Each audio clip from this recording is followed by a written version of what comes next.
So again, welcome everyone. Thank you so much. Apparently, this is the first year of speaking about nothing. It was by accident. One speaker got sick and apparently this started speaking. And it's just, I just want to express first that there's just so much appreciation and gratitude here for everyone that comes to these meetings. It's such a joy. It's such a joy talking about nothing, going nowhere.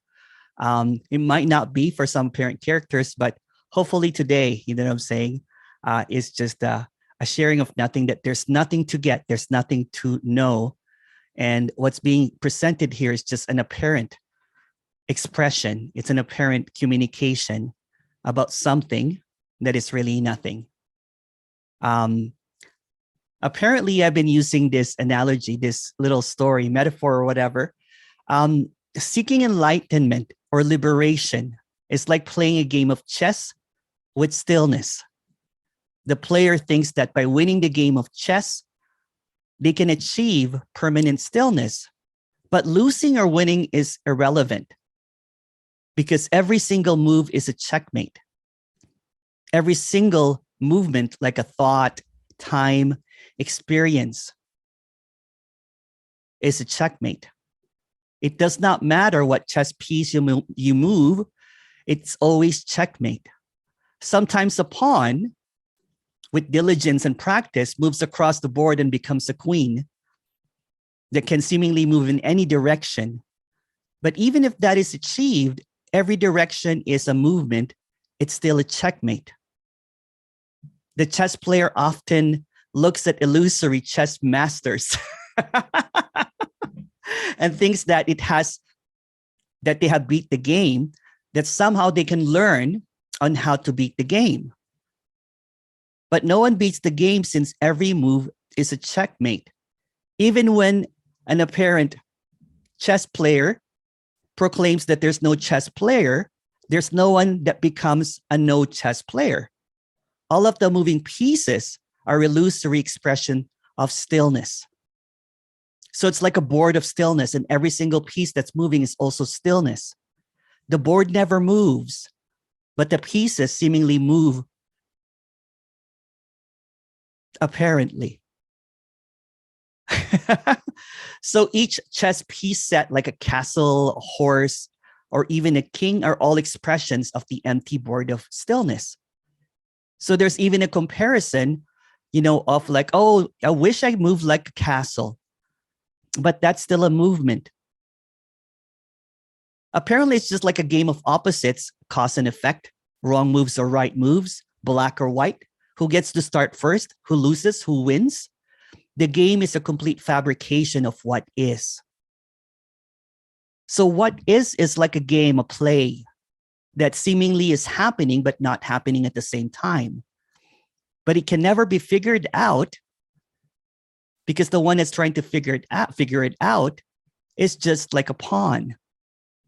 It's a moving piece. So every movement is a checkmate. So a chessboard is like what is. It's an empty chessboard. And the playing pieces are the illusory expression of what is. So no matter what movement happens in the seeking, there is really no movement. It's always stillness. So it's always a checkmate. The moment that there is a why, it's checkmate. There's no why. The moment there is, how do I get, it's a checkmate. The moment that an illusory character in the chess game thinks that it got something, it's a checkmate because it's a movement. Every movement is illusory, and what is seemingly an apparent movement and stillness appearing simultaneously. But before you say, how do I play this? There's no one playing it. It's like those computer players, like a computer generated chess game, but there's no one that programmed it. It's just happening as it is. Even when you get frustrated and you pull the chair, the table and lift it up and say, I give up. That's also a movement. The chessboard never moves. There's no movement in the board. But somehow there is a longing to be stillness. But what's longing stillness is stillness itself. Stillness is just appearing as appearing as what? Appearing as whatever seems to appear. But what is occurring is this non-occurrence of an occurrence of a happening that never happens, of what is appearing at whatever it is. So any movement is what it is, but it's always checkmate, meaning that it's already won. It's finished. The game has not even started and it's already done because it's just a game. So seemingly there's this contraction or neurosis in trying to beat the game, listening endlessly, trying to read books. All of those are movements. All of the movements are checkmate.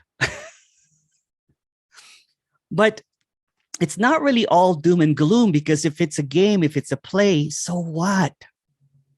So what if you win one day and you lose one day? It's a part of the game. It's just a stillness playing a game with itself. And when it is seen that, oh yeah, this is just stillness appearing as a problem, then everything becomes still. Because what seems to be moving is just an illusory expression of what stillness is. And an illusory expression appears and disappears. Like a problem when you were a teenager, you probably, like a crush on someone, and that's no longer there. It's just an appearance. So there is an appearance of a game happening, a game going, but it's on a board of stillness. And no matter what happens in this game of opposites, game of getting, losing, being good or evil, it's just a game. But of course, it's a perfect illusion. So the game feels absolutely real. Absolutely real. But like a game, it's not real. It's just a game. There's really no seriousness in it. There's no agenda behind it. There's no secret moves or secret steps. Again, every movement is a checkmate. Seeking is a checkmate, because stillness is just really seeking stillness. But since stillness is already stillness, it's game over. So the seeking is also what is. So the longing is also what is. The frustration is also what is. And there's this idea that if you win the game, there'll be a dropping away of a me. Well, that's a movement, isn't it? That's a checkmate. There's no dropping away of the me, because there was never a me in the first place. And seemingly this communication is seen as just this absolute. It's not an absolute, because that is a movement. That's a destination, which is also a checkmate. So this is not this or that. It's all of it. Whatever seems to appear is not appearing. There is no one here. So there's no one that knows that as well. It's a checkmate. It's a beautiful checkmate when everything stops and everything is moving at the same time. Wow. Then everything just becomes this empty and free. The free is moving whatever, but there's always empty. Every movement is empty. It's moving in stillness. It's happening and not happening. Although this is unknowable, there is a sense that this is what is. Always. Always. It's what is undeniable. But for no one, because when there is a movement of thinking of what it knows is undeniable, that's just another checkmate. So what's being expressed is just this immediacy, this directness, that there's no one that knows this, including this. So this is a movement, that is a movement, and that's an illusion. But an illusion can't know an illusion. It just ceases at what is. So your move. If you have any questions, please go ahead. And we can talk about chess or Christmas or holidays or whatever. Or we can just drink eggnog as well. I have a question. Oh, hi, Vera. Yeah, hi. Hi. I'm here for first time, and Oh, yeah, welcome. thank you. Yeah, I have a question right now. Today, I was working. I was going for a little walk earlier, and today there were seemingly but so real body symptoms. And when I Mm. listen to you, I'm wondering how to go this path, and because especially for me, I can always only talk speak for myself.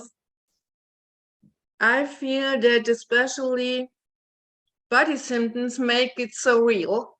Yes, of The course. deal Yeah. of living here or being here, so to say. Can you give any clarity Yeah, for or sure, hints for about sure. it? For example, someone has a headache. The headache, it's just this throbbing pain or something. The moment that the narrative kind of like gets added to it. Oh, it's because I'm so stressed, because it's the holidays, because whatever situation that you have, it maintains the reality of that. It does feel real. So this illusion, this apparent appearance, is is is real and unreal at the same time. So it is feels absolutely real, but it's also not real at the same time. It's like when you're dreaming at night that you have this vivid dreams and you feel something that's absolutely real. You think that it's absolutely real, like a pain or bodily sensations, and the moment that you wake up, it's nothing. Yeah, I can relate to this comparison with a night dream. Mm, So when we say we are, so to say, here in this daydream, yes. and how to loosen then this idea from body, from a headache example, what you said, or whatever. It doesn't matter which kind of symptoms. Yeah. Finally, um, and I could observe that this affects me in the idea of having a feeling or being a little depressed, Yes, of honestly to course. say. Yeah. Again, you know what? This is not like a denial that there's pain and everything like that, right? So what is being expressed is when the pain happens, it's full on. It is happening. So the denial of that actually is avoiding what is. So it creates this idea that, oh, I should lose this pain. You know what? Oh, you know what? Why is this happening to me? I wish that this would go away and everything. So what seems to happen, pain becomes multiplied into suffering. It Yeah. becomes a suffering. It becomes my suffering. It becomes my pain. It becomes um, my condition. So what seemingly is happening is just disappearance. Pain happens, um, you know, even as a little an infant. Basically, pain happens when they're hungry or something. But what's the difference with an infant and a parent character that has grown up is that they don't hold on to the story of what the pain is all about. There's no additional narrative of why I'm hungry. It's just what's happening. So they cry out. It's an acceptance of what is. Cry out, and then when they get fed, they stop, and then they smile, and then they burp. So what seems to be happening in a story, if this is happening to an apparent adult, is that there is a holding on to the apparent story, although there's no one choosing to hold on to that or not. It's just what's happening. The stories becomes this loop, like a never-ending loop of why did this happen to me? I wish it could go away. And then that loop creates this wheel of suffering, this wheel of everything passes, including pain. So the pain passes. And then even thoughts about, stories about also passes. When you go to sleep at night, there's no pain. And then it comes back again in the morning and there's pain, unless you can't go to sleep because you're in a lot of pain. But when the moment that you go to sleep, all of that disappears. So everything passes. But when it's held onto as a story is happening to me, it multiplies it into as suffering. This is my pain. This is my suffering. I wish this could happen, could disappear. So I had a lot of bodily pain that happened just last year. I had an unfortunate event where I got assaulted, and I had, ribs, and I had stitches on the back of my head. It was just seen as, it was an intense pain, but I didn't have the psychological story of, I'm going to get them back, or I'm going to get revenge, or, why is this happening to me? Why, all of this stuff. There was no, so when the pain happens, it was direct, painful, immediate, and then diminishes. And I'll forget about it because there's no story about it. So the difference basically is the story about the pain, which becomes the suffering. And there's just pain happening by itself. So when pain is just paining by itself, then it is what it is. So that's also seen as what is. So the pain is also emptiness. It's an empty pain, meaning that it doesn't have a story. When there's a headache, it's just a headache. It's just a headache happening. There's no story behind it.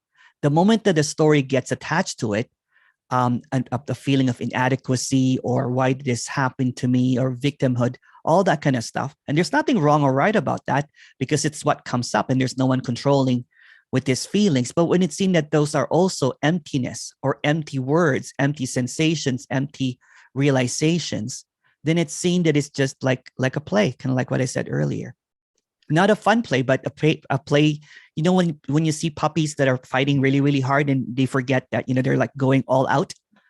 It's like that. It's full on.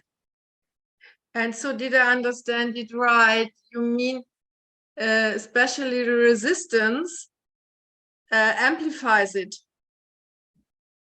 When I resist? Yes, of course. Pain, and yeah. It's getting worse and yes, worse. Of course. Yeah, because focusing. It's an avoidance of something. You're repressing something that is fully present. So it creates another narrative, right? It's like, for example, if there is a headache and everything, right? And the person keeps on just, it's repressing it. What is repressed comes back stronger. Apparently. Yeah, thank you for wrapping this up. But honestly, I feel it's a really, but it's a story perhaps again when I say it's a really, really difficult. It is going to be difficult to understand and everything, because it's trying to grasp up something, and what's being expressed here, that's just what is. That's also emptiness. Emptiness is not just about silence and peace and relief. It's also the pain. It's in everything. It's also the frustration about the pain. That's also it. It's also about, how do I get rid of it? That's also it. It's also about all the feelings and sensations. That's also it. So everything is appearing as whatever, pain, frustration, suffering, but that's also what is. And it's hard to deny that. It's undeniable. The pain is undeniable, but also emptiness is undeniable. So it is so a the kind denial of sorry. Yeah, sorry. Kind Go of ahead. reframing, so to say. I'm sorry. Is it a kind of reframing then, when you said Not really reframing, not because that's another movement, right? But it's just seeing through it. Like, for example, if a game is playing, rather than like getting involved in it and everything, kind of like being opposite side, kind of like either avoiding it or accepting it. It's just what is. The avoidance and the acceptance is also what is. Avoiding it is also emptiness, avoiding itself. Accepting it is also accepting it. So no matter what move you make, or whatever movements, micro movements, anything that appears is it. Yeah. Thank you. We can talk more later if you like. Yeah. We can even have a call, if you want to express that more. Yeah. Thank you so much. Of course. Yeah. Of course, Vera. And I'm sorry that you have pain.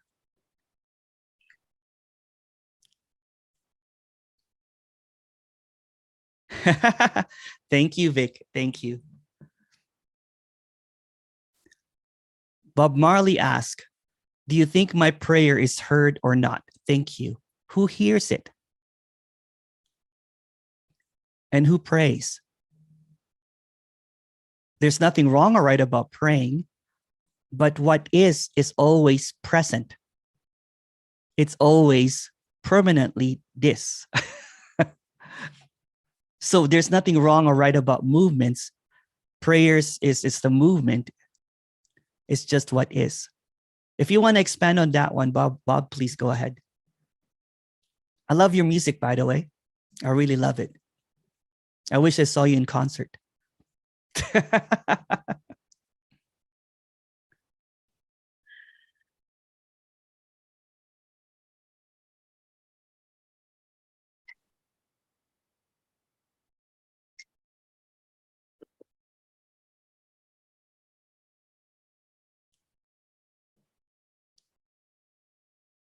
And the chat is open. Sorry, it was closed. It was direct earlier. So now it's open for everyone indirectly.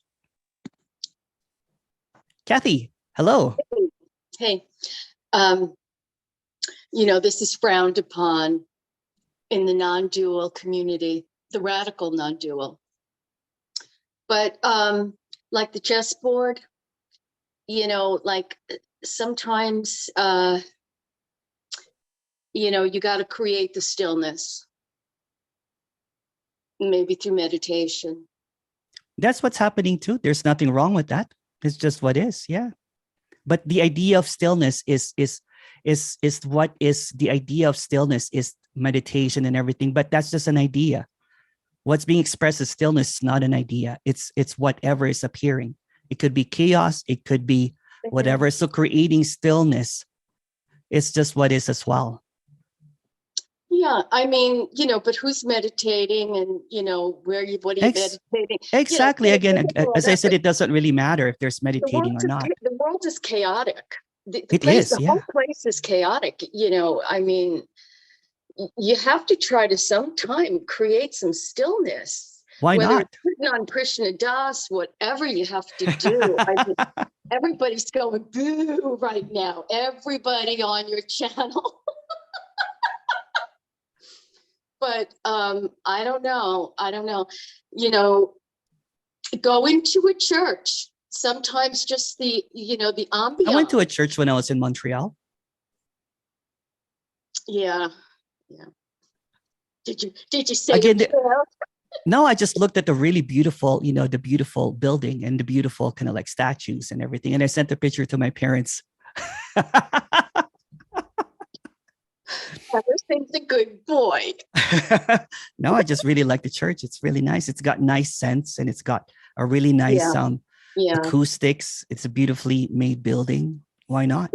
Again, there are no rules in non-duality. There's this stained glass.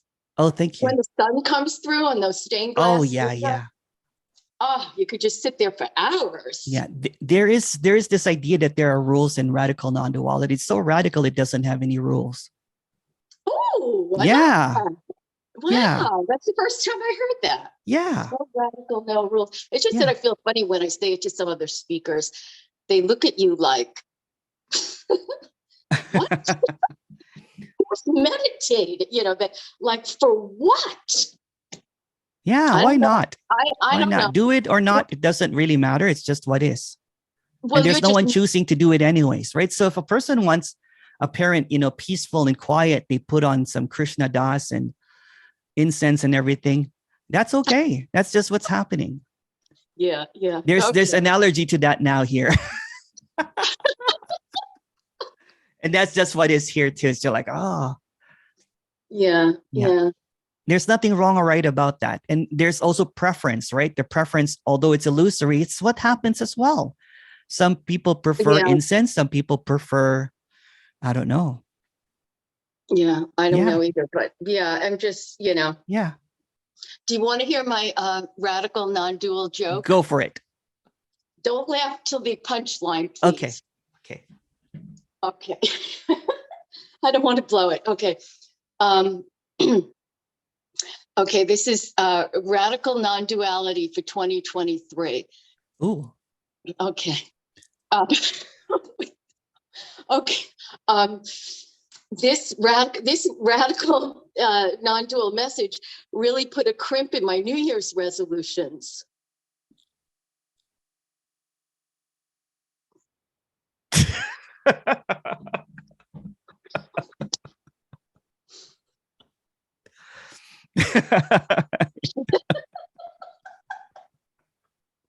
This is what I think about in my free time.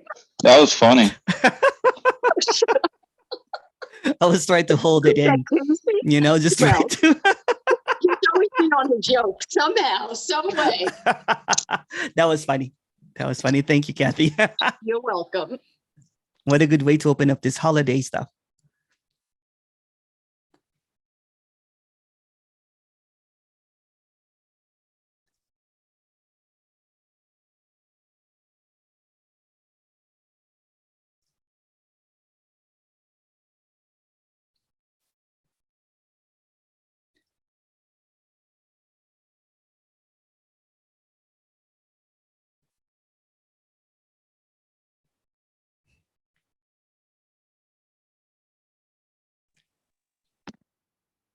Actually, you're not the first one to hear the joke.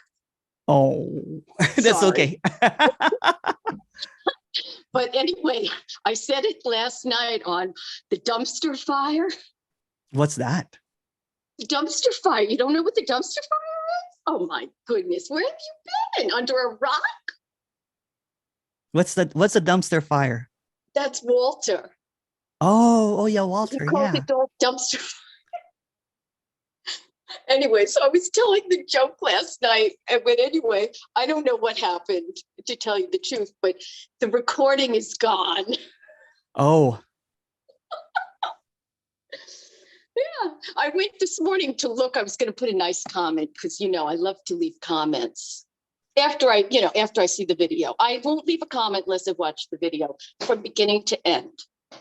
And so, obviously I watched from beginning to end because I was in it from beginning to end. It was with Howard. It was with Howard. Oh, nice. Yeah, I mean, he's so sweet. And anyway, went back to leave a comment and it's gone. Maybe they deleted it because of the joke. They wanted to keep just joking. They want to, what do you call it? Copyright it. That's right. Yeah, that's right. It will be in a mug. It will be in a t-shirt, for 2023.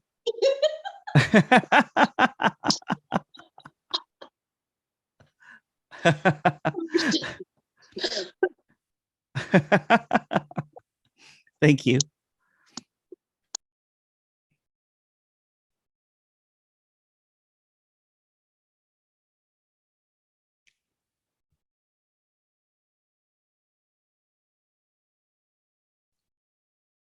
Hi, Emerson. Can you comment on someone is saying that radical non-duality is becoming like a religion? There's actually really no radical non-duality. It's just a name for something that is being expressed. And so to speak, there is this idea, everything is an idea, of course, that radical non-duality is very, there's no me kind of thing. But that's just another assumption of what's being talked about. What's missed in it's like taking everything literally that's being said. What's being expressed is, if you notice, speakers that speaks radically that there's nothing happening, is there's usually an apparently in the beginning, like a disclaimer. And this is just a suggestion. So it's not coming to a conclusion that there's no me. It's just an expression, because who will know that if there's no me? It's just an expression. So there's this criticism that is becoming like religion, because there is a seeming expression of this communication that is very redundant. It's very, very, for lack of a better word, it's something that is very repetitious, like a parroting of some sort. Because what is just this what's being expressed is it can't even be put into words. So the lack of words that's trying to express it actually is what is. It's just what's happening. So this is not a belief system. There's no leader. There is no source. There's no authority to this. There is no Bible to this. There's not even an association of it's just It's decentralized. It's not even a thing. It's not even when someone says, what is non-duality? It's nothing at all. There's just this expression that there's nothing. What's being illuminated, that there's nothing needed. There's nothing that's needed. Everything is already as it is. But when it's heard from an inquiring, a person that will make a criticism that that this is religion or whatever, what seems to appear, that's what's appearing to them, and that's okay. That's okay. There's if that's what seems to appear there, that's what's appearing there. But again, every appearance is just an illusion. So an idea about this, which is not about an idea, is still an idea. It's not about figuring out or trying to make it into something that it's not. This is not anything at all. This expression is just passionately being expressed for no reason at all. There's just this aliveness here that expresses that there's nothing needed. Yeah. So a religion or a system or something is just another belief system. So a belief system believes that it's a belief system, which is just another belief. So it's just a belief going in circles, which is really nothing at all. It's a loop of knowing. Usually when there is a knower, when it thinks it knows something, then it makes it into something according to what it knows. But that knowing is also an understanding. It's an illusion. That joke again came up. Yeah, so radical, non-duality is just a label for something that cannot really be labeled. This is not even spirituality. This is not even a belief system. This is not dogmatic. This is not an idea at all. And the repetitious expression of it is a response. And the simplest way that you can actually say about this is just two words: nothing happening. And that's the end of the meeting. But there is a seeming, reaction, a seeming, question and answer. And it's just basically responding in that same, that there's nothing needed. It's already this, it's already complete. But when it's being heard from a perspective of dualistic idea, then it's heard as something that I don't get this, so I will figure out what this is, and this is my opinion of it. So opinions are also empty. But it's free. Opinions are welcomed. It's also what is. It's also what's happening. Thank you for that question.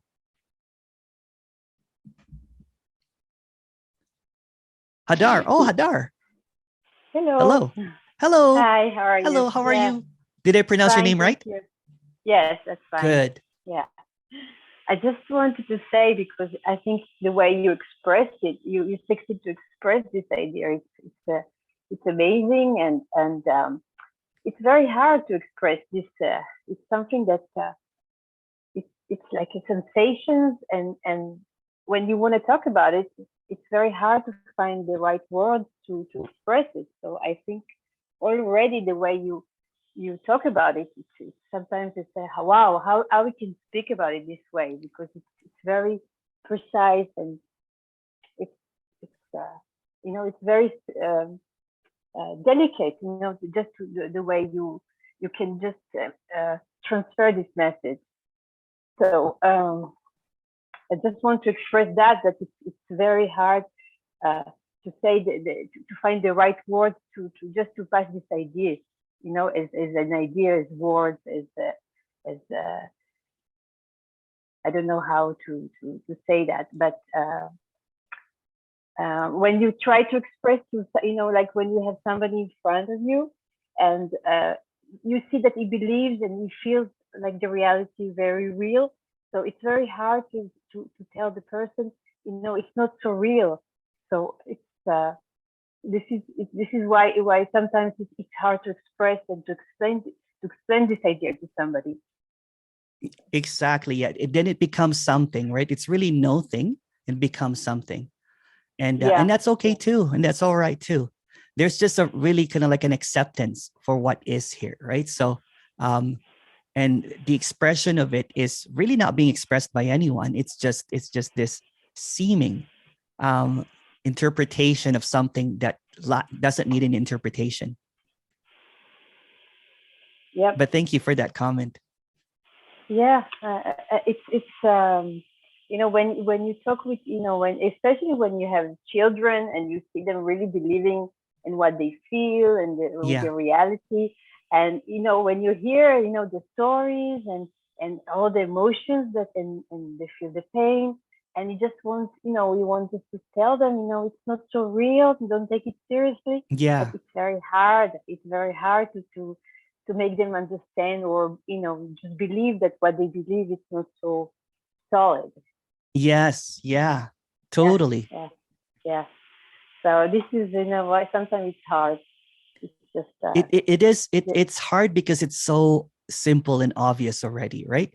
So no Yeah. amount of trying to get it will get it, because that's a Yeah. movement.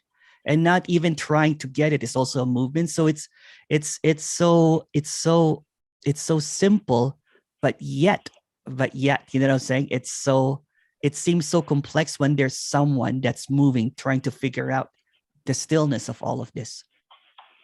Right. Yeah. It's especially when when you start when you feel like everything is going it's like a dream. It's not it feels really very real at the moment, but then after it's just Yeah. it's Everything going away. passes, right? So dreams, Yeah. clouds, Yeah. weather, Yeah. life, So stories, everything passes. But what's right. always still, what's always seemingly permanent is what is being longed for. But that permanence is present in everything that's temporary. It's Yeah. present in every single thing.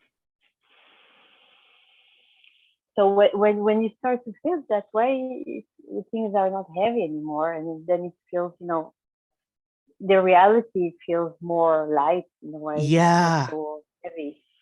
I was talking to someone earlier. We had a one-on-one earlier, and what was said was the way that some speaker, I guess, I was speaking to someone that had a one-on-one with me, and she was describing it as smoothness, right? It's just Yeah. easy. And the person that I was talking to earlier said it's like traveling light, and I said treading lightly, right? So everything is Yeah. seemingly the same, but it's a bit lighter and a bit Exactly. funnier too. Yeah. Yeah. Yeah. It doesn't have the heaviness, the heaviness Yeah, of the. that's it. It doesn't have that bottled up thing. Everything is kind of like, it's like a dam that open, like everything is just Yeah. flowing. Yeah. Less dramatic. Yes, less dramatic, more Yeah. funny. Yeah. Right. So I don't know what you do, when you have your relatives coming, and there's still a very strong belief in the I eat a in lot of the food. reality. Just No, yeah, no, it's just when it's when during the Christmas. I want to talk about this later in the last one, but I'll talk a little bit about it. okay. Was one of the most dreaded thing that I did, right? Like meeting my family. Like I usually came here and would usually see my family for a few days, because the maximum that I could take it was like 2-3 days, right? Yeah, But I would not yeah, tell my family that I was staying in a different hotel and was actually here for a couple of weeks or something. But seemingly, saying when there is no more drama, there's still going to be some irritation. You're like, oh, you know what? But there's also a directness to it. It's also seen as innocent. It's also seen as empty. It's also seen as something that passes. It's like a cloud, right? So it's not taken personally anymore. Before, because when there is this heaviness, right? There's this, you feel like you're a pin cushion sometimes, right? Or a trigger box or something, that everything that is happening in the room is directed to you. yeah, So when there is when there is just an absence of that central figure of the story, then it's just the whole book is just enjoyed, not this character. It's just the whole story. So when I see kind of like some friction happening in the family, there's just a non-engagement to it, or even engagement is okay too, right? But it's just what is. There's, as you said, it's lighter. Yeah. It's lighter. It's not taken, it's not held on to anymore. Like a real story. Yeah. Yeah. Yeah. There's going to be a reaction. For example, if there's going to be some heaviness in the story, there's also going to be like, oh, what? There could be a reaction, but that reaction also passes. Yeah, it doesn't stick anymore. Even So the reaction doesn't stick. There's no more blaming in both directions. But by both directions, what I mean is you don't blame others, you don't blame yourself. It's just what is. Yeah. Okay, good. Thank you. All right, thank you. Happy holidays. Happy holidays. Casey. Hello. I haven't seen you in a while. Hey, yeah. Hey. Happy holidays. Happy holidays. Looking good. So my question, cheers. I got it's similar to eggnog. It's Monster mixed with vodka. Oh. So that's my morning drink. That's my morning drink today. Identical, very identical. just like add eggs or something into the eggnog. Yeah. Anyways. It's exactly the same. Hey, it's non-duality, right? So it's the same. It's all the same. It's all the same. So in the story, in the dream, right? In the story, what is the difference between someone who's awake and someone who's not? Nothing at all. That's not the answer. Because again, talk about that a little bit. Maybe talk about it a little bit. Like it's a thought that came up. So. Yeah, for sure. There's really no difference, right? The difference is that they're seeing that there is others, and it's seen that it's just what is. That's basically it. Mm-hmm. Yeah. There's no difference because there's no others and there's no you. It's just nothing. I knew it would probably be some answer upon those lines. Yeah. It's so hard to understand that though. I mean, of course, yeah, of it's hard to course, understand because that. who will understand it, right? So well, wait, if there's no difference, then why is anybody here? They like to be able to wear a velvet jacket like mine. That's why. Just joking. There's no difference. It doesn't see any differences anymore. It's just what is, right? It doesn't have any hierarchy. There's no one better. There's no one less. It's just what is. So there's this equality in the seeing that this is equally happening and not happening, equally real and unreal at the same time. Mm. And it can't be bottled, right? Nope.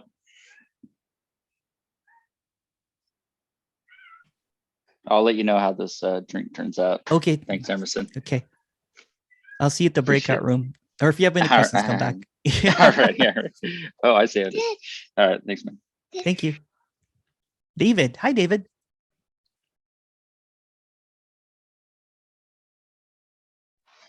There we go. Am I unmuted now? Yes, you are. Okay, wonderful. Well, it's a joy to be with you from here. This is my first time joining you. Something that Casey mentioned prompted me to speak a little bit to my story and my experience of arising here, apparently arising here. It's been 1 year pretty much to the date since this apparent character experienced a very profound dissolution of the me sense into a state of non-duality during an ayahuasca ceremony in the Amazon jungle. Oh, nice. And when the sense of me was reassembled, literally on the night that that occurred, I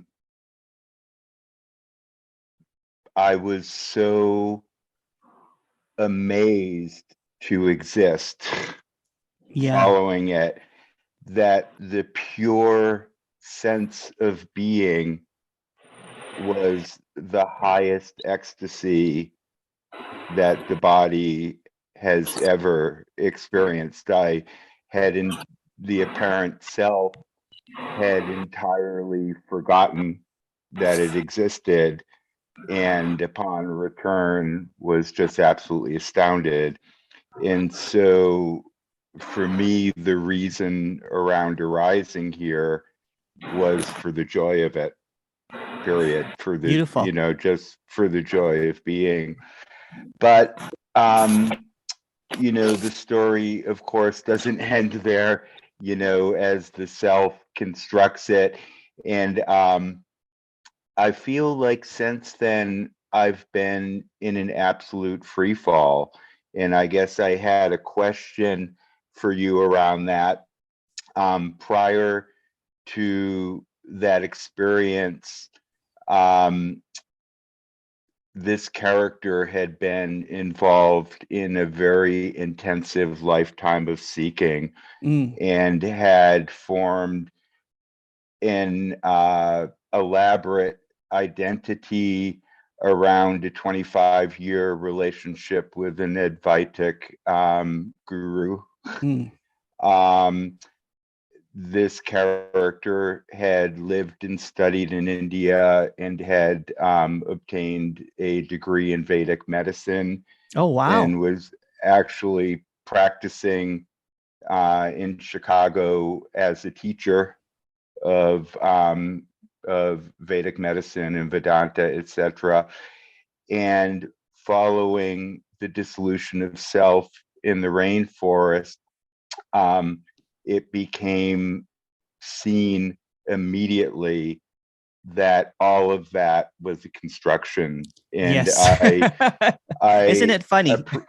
oh my God. Yep. Oh my God. Well, this character came back from Peru back to the ashram where When did you he do that was. Peru thing? Maybe it was the same time I did. It was exactly a year ago. Oh, wait. Okay. No. Mine was a long time ago. Yeah. Yeah, I got back on December 18th. And, it was the final chapter in a very long career of psychedelic seeking as well. Yeah. There'd been the spiritual seeking, the psychedelic seeking, and it brought the search to an end. And it's not that, this character is recommending it or saying that it's necessary.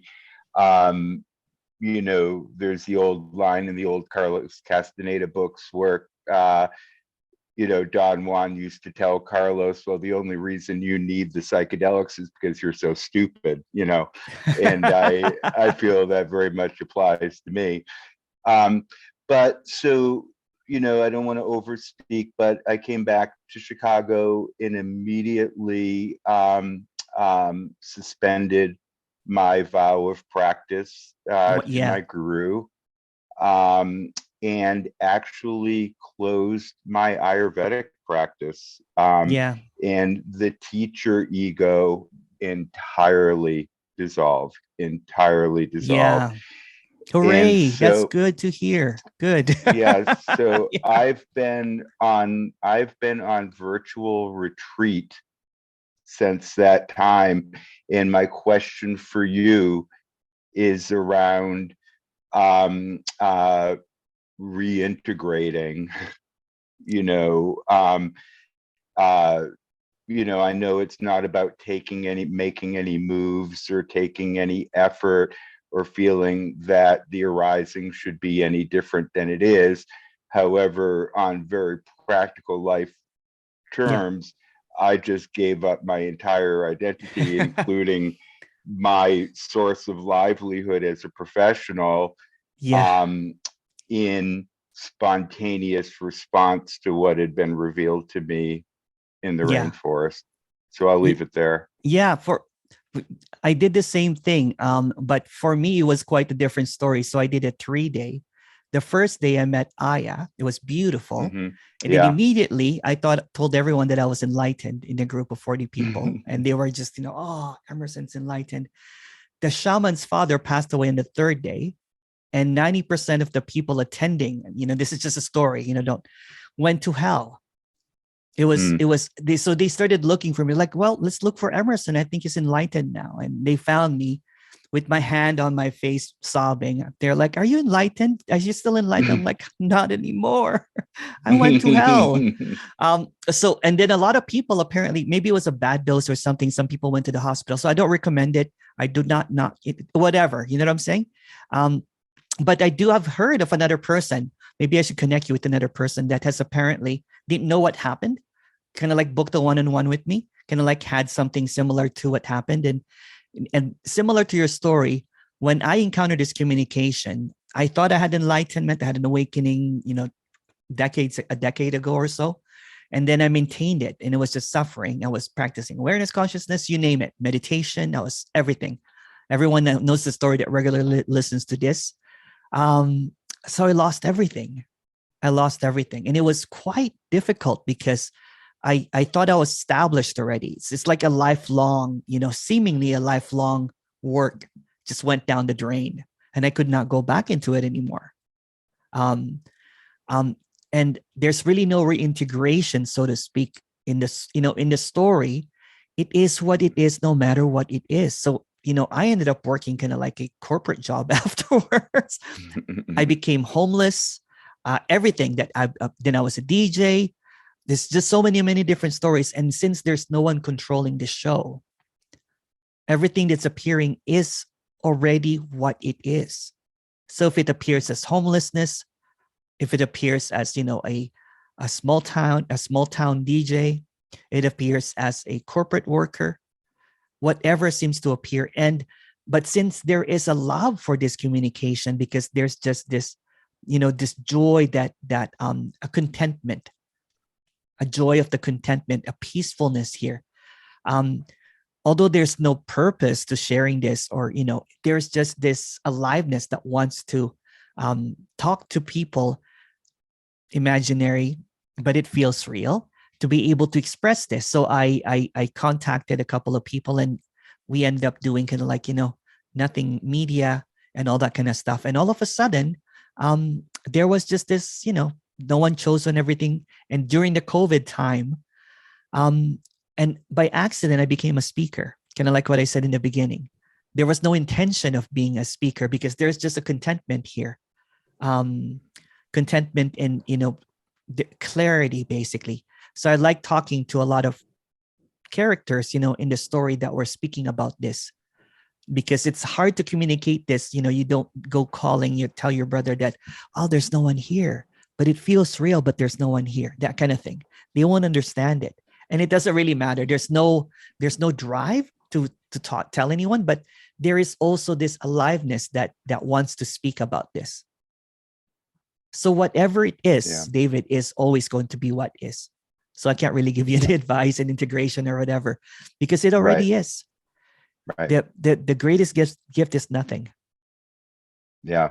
Well, I think that you just, I think that you were able in your speaking to bring some clarity, that it's not so much integration, because basically the game's been called. It's all over, there's nothing to reintegrate to. But more precisely, it's, when you were speaking, the feeling that arose was, yes, this is a very lonely place. It's a very lonely path. And even like, the various desires that would come up for companionship, intimacy, etc., at this point don't necessarily have any force. Yeah. So there is just a lot of being, and coming to see that it's okay. It's empty. It's full. Yeah. It's It's okay. okay. Whatever it is. Not even any Whatever it words. is. Whatever it is, it always is. And Right. not And to it's make a problem of it. no. And then that was Right. what was quite stunning. I'm like, okay, that's it too. Oh, that's it too. Oh, wow, that's it too. It too. It's everything is it. And it's just this kind of like, this is unbelievable. Unbelievable. Right. And it will never be understood really fully and completely, because it's not trying to say that this is something special that I know. I don't know anything. This is just what is, speaking about what is, about something that cannot never really be fully expressed, because it's always what is. Thank you. Thank you. Lauren, go ahead, Lauren. Oh, I didn't see Lauren.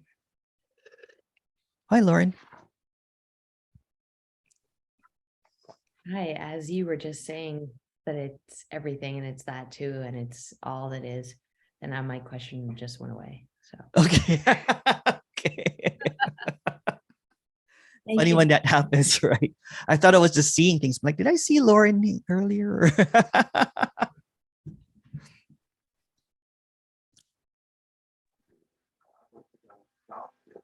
Emerson, will you read us another story from your Oh, book? maybe later. I'll make it as an opening. Did you get a haircut? Looks nice. Oh, thank you. Yeah. Is it I Christmas? wore a hat.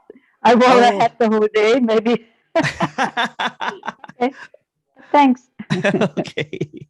Thank you. And thank you for doing this. Wow, it's such wow. Cheers. So Are you great. drinking your eggnog? Cheers. No, champagne. Oh. Oh, champagne. Yeah, Good. good. And I have the doggy. Oh, let me see the doggy. Ooh. Oh. Let's see the dog. Yeah. Oh. He's tired. We walked really far today. Yeah. I don't have And- Ella in the room because she's discovered barking, right? So every little movement's like woof, woof, woof, because she thinks it's a guard dog now. I put a bow on her neck. She looks like a flight stewardess now. I'll bring her later. Cool. Mm.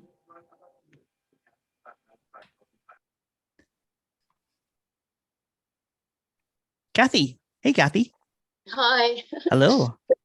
Hi, Petra. Sorry, I chimed in on the bubbly. I didn't realize. I always forget the freaking stupid mute thing is off. No, it's fine. I didn't hear you. I do that all the time, and I make embarrassing things, but at least the camera isn't. Anyway, no. So what that David was saying, and my heart went out to him. But really, this is like true confessions, actually. It always is, because what comes out, I'm not really saying it anyway. I don't know who's saying it. Anyway, I found this message like 3 years ago. I retired. I don't work. And, walking around listening to Muji, and somehow I told the story a million times, Jim Newman popped in. Whatever. And then Good old Jim. I just started following, you know what I mean? But I feel like a cheater. Yeah. Because if I was in the field that I was in, I couldn't have said any of this. First of all, they would have probably put me into the, straitjackets. Secondly, what I had to do, for all of these, kids and everybody that had all kinds of whatever, I couldn't say you don't have a fucking purpose. I couldn't have done any of that. So I'm really a cheater. I'm just here cheating because, it's like sometimes I said, it's almost like entertainment. You see how fucking boring my life is. This is fucking goddamn entertainment, Emerson. Bye.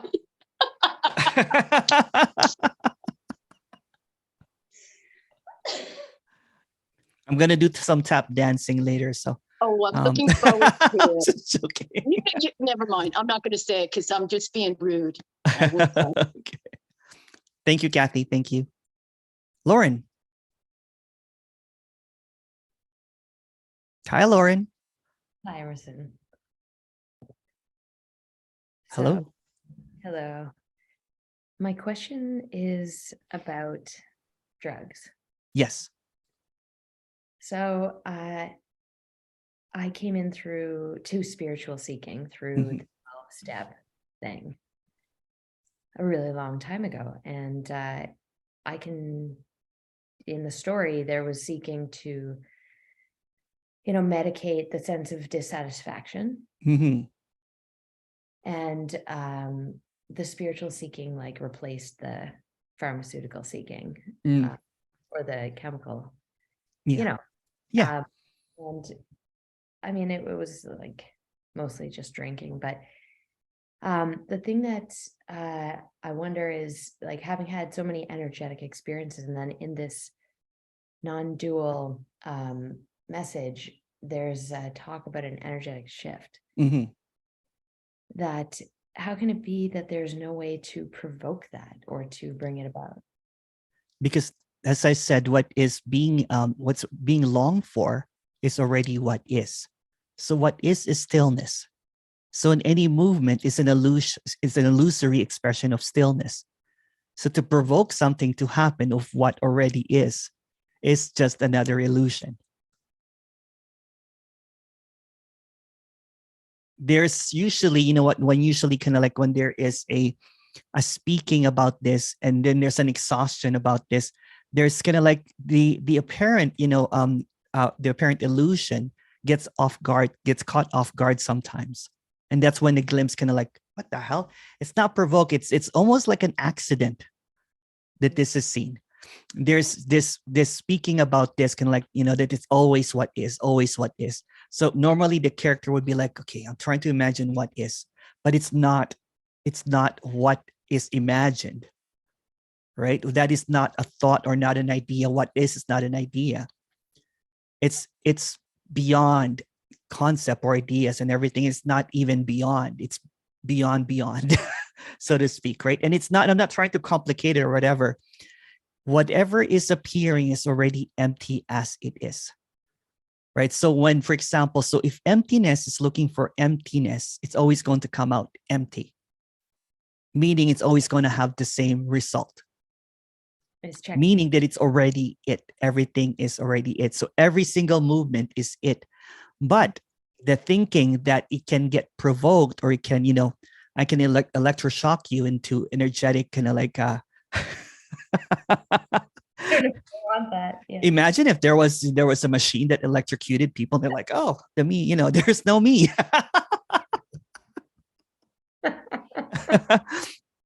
Again, kind of like what David was saying. Usually people go for psychedelic experiences to usually, see this clarity. But usually what happens, not the case of David, is when it's seen, what I'm saying, usually there's a looseness in this experience, this unknowable experience of psychedelics and everything. But when the apparent me comes back, it comes stronger than ever.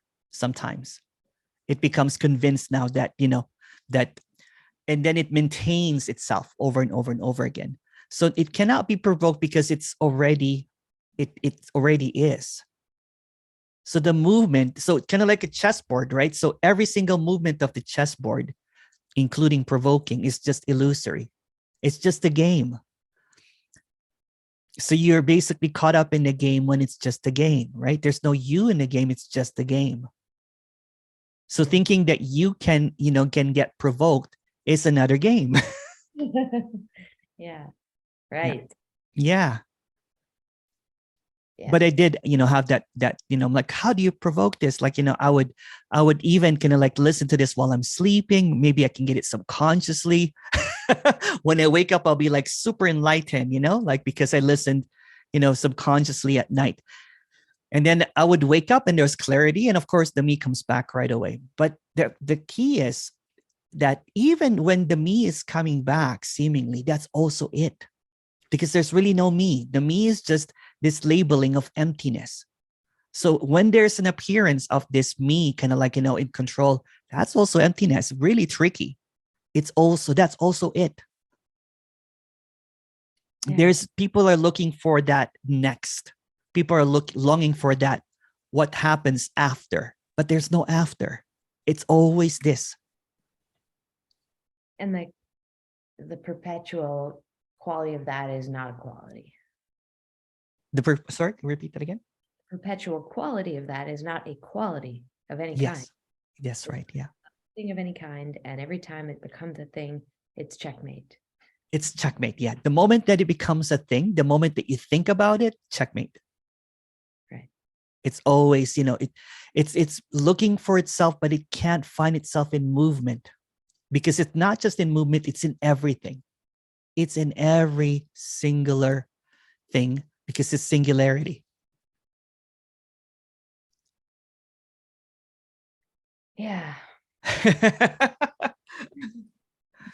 Okay. Okay. All right, Lauren. Again, you know what? If I could somehow, you know what I'm saying, kind of like, go boom, I would have done it by now.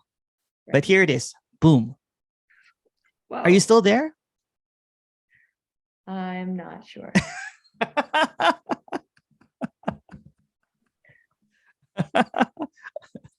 We'll talk again, Lauren, soon.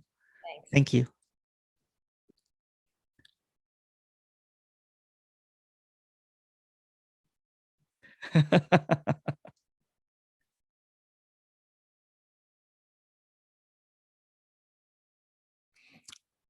Hi, mate. Why do people think they're on acid when resonating with this?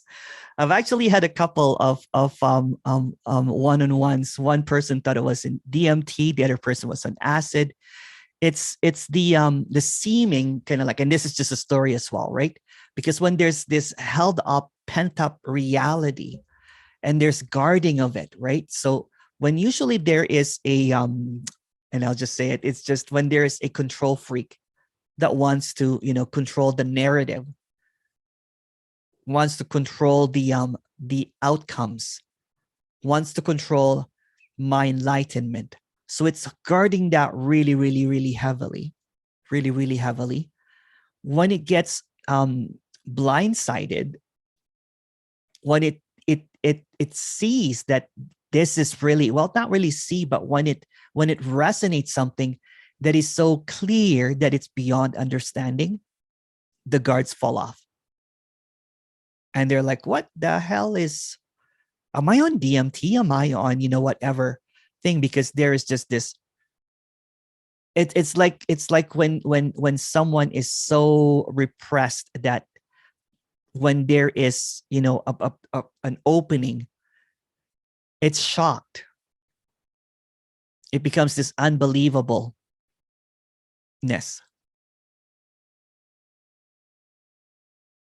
Thank you, Kane. Question, dear Emerson. I like that. That makes me laugh. It's from Bob Marley. Bob Marley's, writing me, dear Emerson. Dear Emerson, is what is, in quotes, and the now are equivalent. Now is the time. What is just what is, whatever it is. So now is illusory. There's no now. There's no not now. There's just this apparent appearance of always what is. That is not time. Everything is a timeless expression of what is. I don't really like using the now, because I'm not going to mention the teacher, but everyone will know this. When the power of now was I'm sorry, I didn't mean to laugh. There was a lot of love for it, in the beginning. There was a lot of love for it, but it became kind of like I became the now police. You're not in the now.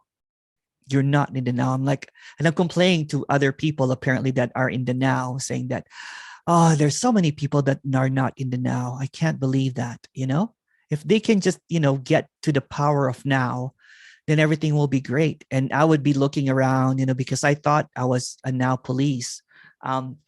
That's just another state. That's just another illusion. What is being expressed is no maintenance. It's powerless.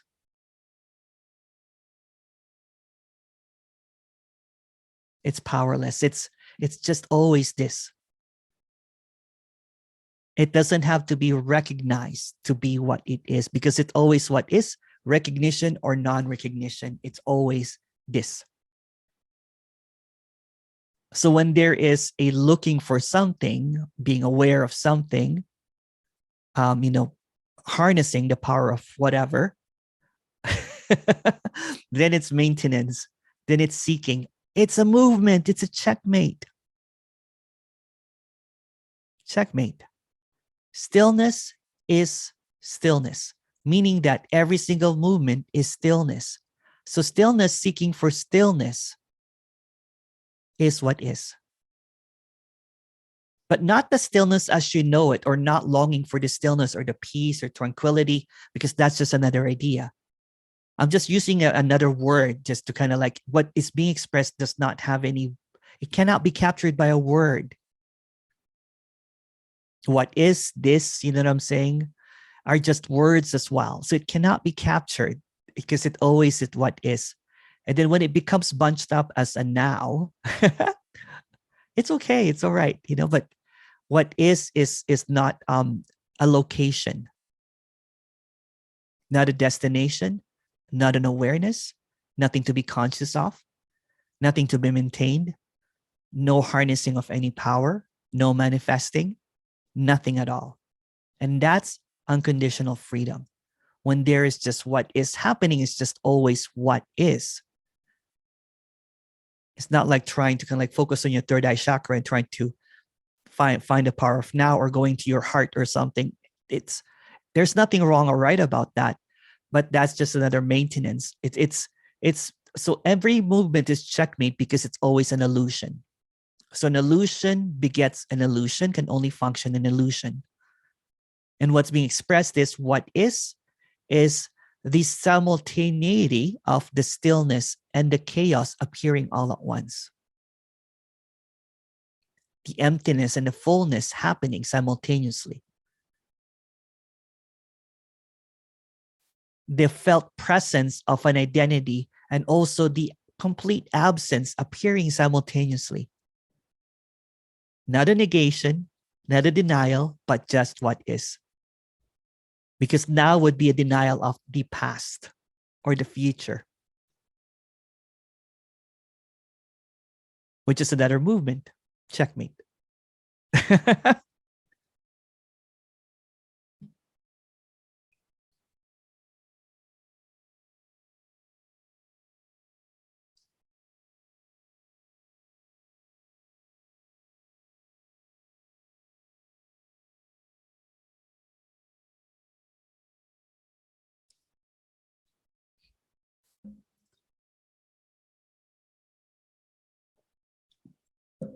Is there a dance party? Yes, at the end of it, on the third session, maybe we'll have an hour and a half or an hour, and then we'll dance.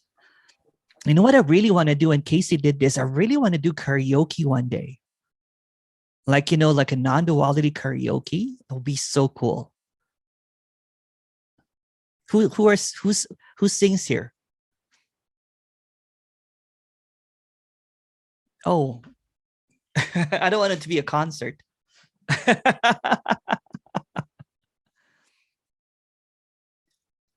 Only cheesy music, only cheesy music, like preferably from the 90s.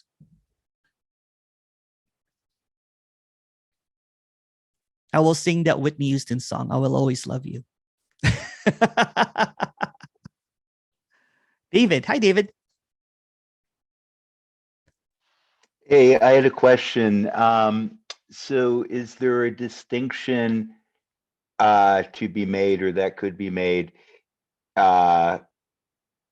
which I probably know there isn't, between effortful movement versus just what I guess I'd consider to be the natural movement of the body? by way of, desire and, taste for certain things beyond effortfully, Yeah, pursuing something. both are illusory. The effort and Both are non-effort. illusory. Yeah, they're just an appearance, right? So it's just what is. So both are appearing as an effort or no effort. It's always what is. It's always as it is. So if there's a seeming efforting happening, that's as it is. If there is just no effort happening, it's just as it is as well. It's always what is. See, that's the trick, right? Because there's this appearance of trying to figure out something, but what's trying to figure it out is also it. Hmm. All right. Well, I'm still trying to figure it out here, because you refer to movement in a way, like in your chess analogy, of making a move, That's right. Yeah. Yeah. But then I also understand. Even No, I even don't understand. even I don't natural under. movement is also a move. It's also a move, Yeah. and in the empty fullness of reality, there is movement as well. Yes, there's movement, which is also stillness happening at the same Right. time. Yeah. Okay. So there's So it's not all even just the paradox. yeah, Yeah. it's just a paradox. It's just Yeah. trying to kind of like, express that there's nothing needed because it's always stillness. So that's why it's always a checkmate, because it's always it. So there's this, the idea of stillness is trying to harness it or trying to create it, but it's always stillness. So for example, if somebody wants to find a still place and everything, that's an idea of what stillness is. I can change the word of stillness into the nothing, the infinite nothing. So the infinite nothing does not need any idea or any kind of any idea. Any idea is a movement. Any thought is a movement. So this is the absence of thought, which is what is, right? I like making the analogy of I'm going to reveal my secret here now, that even though you think that I'm in a really classy place and everything, it's just an illusion. It's just this. So this and this, oh, I lost my background. This and this are appearing simultaneously is what is. The seen and the unseen. What looks real and also unreal happening simultaneously. So you could say that this is movement, and then there's a blue screen which is just completely still, where all these movements appear from are the same. There's no distinction. The only distinction seems to be the appearance of the one that sees it. But the one that sees it is also a division. Because if this is whole, if this is, undivisible, it's just seeing itself. It can't even see itself because that will be division again. So seeing is an illusion. It's just always complete. Thank you. Thank you.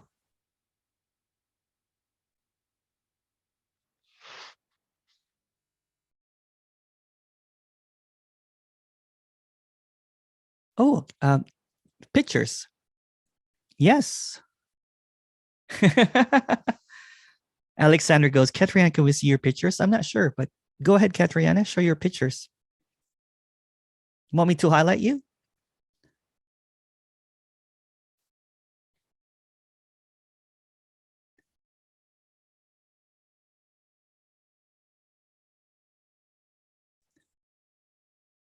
Hold on.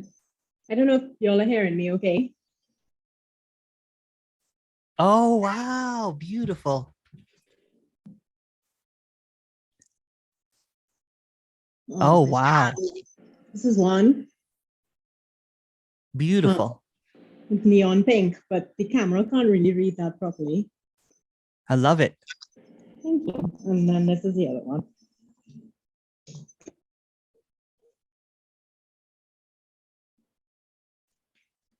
Oh, wow. That's very cosmic. Yeah. Unintentionally, so. Nice. And it just happened. Both of them. Whereabouts are you, Katriana? You're in Virgin No, I wish. I'm in Trinidad and Tobago. Trinidad. Okay, on that. That's right. Yeah. Yeah. Beautiful. Thank you. Yeah, it was gorgeous. Thank you so much for sharing. Thank you. It's so nice and warm there, though. Look at that. There's a snowstorm. I can't see through the window because it's all It's hot. hot. I'm going to start dying soon, especially here. It's like it used to be a porch, open porch, and they've closed it in, and the sun hits these windows directly, so it heats up. Like, Oh, nice. I don't know what Fahrenheit is, but we're in the 30s Celsius. It's very hot. We're Celsius here. Yeah. Yeah. That's pretty good, actually. 30 Celsius? Yeah, just about. It's saying 29 right now, but I'm sure it's hotter than that. It Okay. feels like it's 32 or 33. And we are very humid, so we feel very sticky all the time, even if it's decent weather. It's just It's very dry here. I had the humidifier, but it looked like I was smoking up, so that's why I turned it down. So it was coming this way. There's nothing wrong or right about it anyway. But there was just this. It was just coming this way. I'm like, oh, but yeah, thank you for sharing your pictures. They're beautiful. Do you have a website? That's all in flux right now because of everything that's supposedly not happening and happening at the same time. Yeah. It's like, what? I'm not an artist. No, label gone. Yeah. That seems to happen though, right? Because everything that you think you are just goes down the drain. It's just this kind of like, oh well, that's it. And even the identity of being a being is gone as well. It's just what is. Yeah. It's just simplified. It's very minimalistic, this thing, right? It's minimalistic zero. So all of the identity and everything, but you do have beautiful paintings there. Let me show you. I think you can see from this side too. One is falling. Let me fix it. I actually surrounded my whole table. Oh wow. With all of them. Beautiful. I love your choice of colors. I'm like a neon pink freak.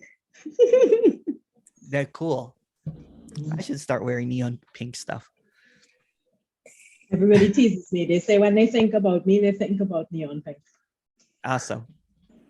But yeah, I actually had Katriana.com and I still do, but it has some writings and kind of a newsletter up on it because there's just this, I guess, falling away of everything that I thought I was constantly. So it's being redefined basically second by second. So at one point I did have my art up on it, but recently it's not there. It's just writing.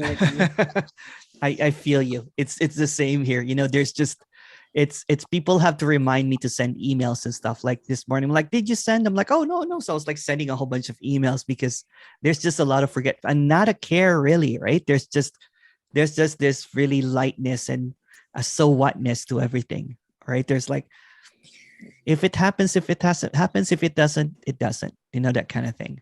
There's just it feels nice. It does. It's Everyone just yeah. This is it. This is it. Yeah. I have a ritual and a habit that I journal every single morning, but really it's just being able to just sit and just whatever. Yeah. Whatever I used to force everything. That was the story of my life. I used to force myself to do everything, meditate everything, and it was almost like I was torturing myself because I didn't really like sitting for hours and hours and hours, but I thought that's what I had to do. Or exercising was another thing for me. Now, everything just comes in, it just flows, right? It just flows. But there are also some days that I just want to kind of like, eat breakfast in bed and watch Netflix. There's nothing wrong with that. But it's just whatever seems to appear. It's just what is. But thank you for sharing your art. We'll talk again soon, Katriana. Thank you. Thank you.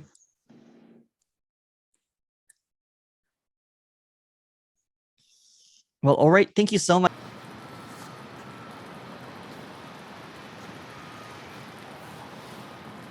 Speaker. There we go.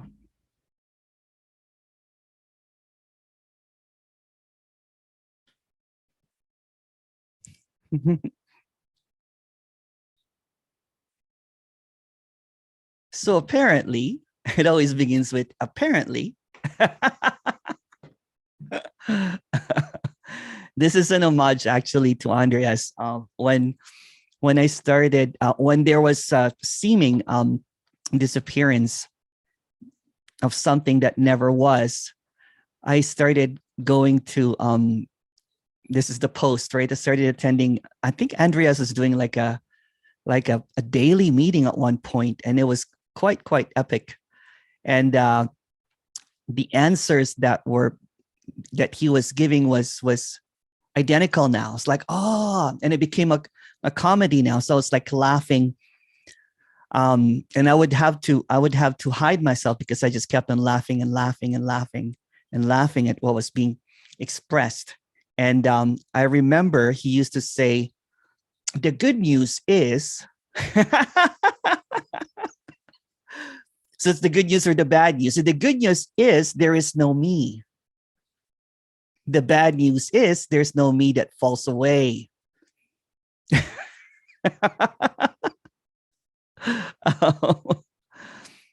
But you know what? To top it off, there's also, since there's no me, there's also no me that can confirm that there's no me. So what is this me business all about?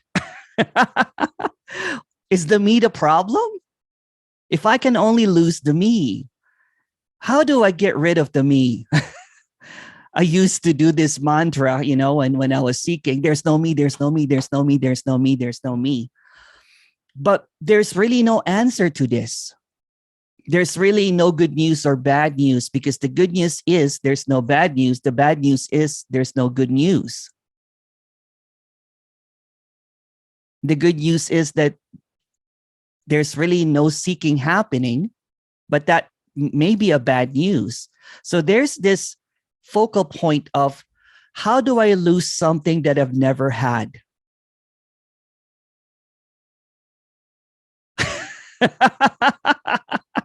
How can you trigger the absence of something that never was?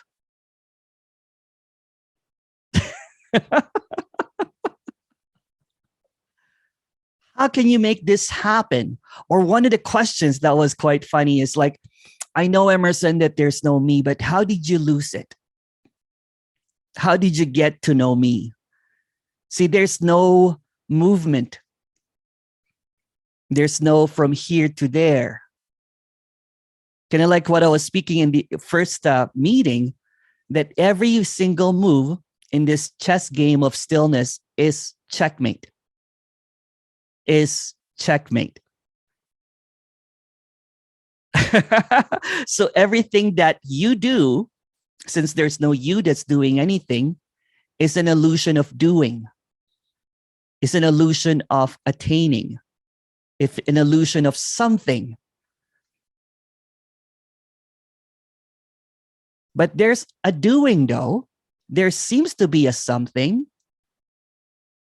There seems to be a happening, although it's not happening. There seems to be a me, although there is no me. So which one is it? None of those.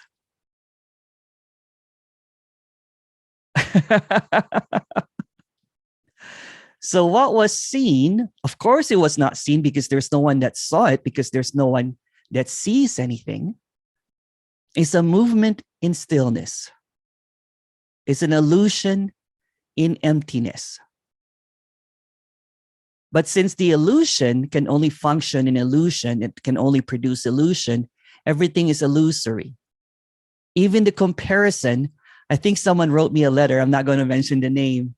I want to be like Ere, like Emerson. How can like Jim or Tony or whatever. But what's being expressed here is that whoever wrote that letter is also not there. But seemingly, it seems that it's there. So there is this felt sense experience, this felt sense reality, that I am moving through time and space, that I am seeking for something, that I have to lose the I to be able to find the absence of everything. But since every single movement, every single doing, or even trying not to do something is a doing, it's the same. I tried not to seek anymore, but that's still seeking. I tried. There's no trying in this. So that's the good news, is that there's no need to try. The good news is that there's no way of getting this. The bad news is that there is no need to get this. Because what already is already what is. We don't even have to put a name of me or no me, because that's just another idea. When someone said that there's no me, that's just another idea. That's just another movement. People seem to forget the disclaimer at the end that everything is an apparent. Apparently, there's no me, and they seem to focus on that idea that there is no me that needs to fall away, a me that needs to be dismantled. But how can you dismantle something that doesn't exist even? How can you when there's no you doing any of this? How can it be possible when it's impossible? So what's being suggested here is that there is no getting rid of the me, because there was no me in the first place. There's no dropping away of something that never was. And what's obvious, and it's the undeniability of this, is that what seems to be going on is unknowable. What seems to be speaking here is also unknowable. And what seems to be listening to all of this is also unknowable. And to conclude, to make a conclusion is a knowing. To make an absolute is a position. There is really no absolute. There's no truth. So when there is no one here, becomes a truth to someone. It becomes another idea, meaning that there was someone that became no one. One can debate that, you know what, there's always been this seeking of liberation for the absence. But again, stillness is seeking stillness, which is already it. So seeking is stillness, seeking stillness. And it always lands at stillness, but not the stillness that is known, because what is being expressed again is unknowable. So what's being expressed there is the unknowable stillness that is in everything, that is in seeking, that is in non-seeking, that is in not the idea of no me and the idea of falling away. It's all in it. So it's just going around in circles. It's just going in a loop. So when it's seen that stillness is not really still the way that you understand it, but the unknowable stillness that seems to be dynamic, that seems to be moving, that seems to be appearing, disappearing, that seems to be nothing and everything at all, that seems to be. So when there is no destination, there is no source of the beginning. So when there's no ending, there's no beginning. When there's no going to, it's already this. So this is it. It is this already. This is the absence and the seeming appearance of reality. This is the real and the unreal appearing simultaneously. Let me expand. This feels real, but it's also unreal.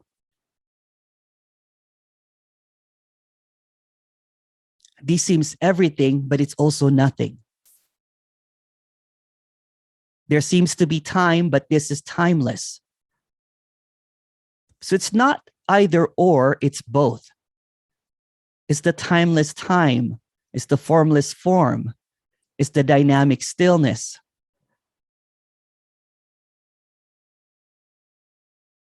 It's the self without a self.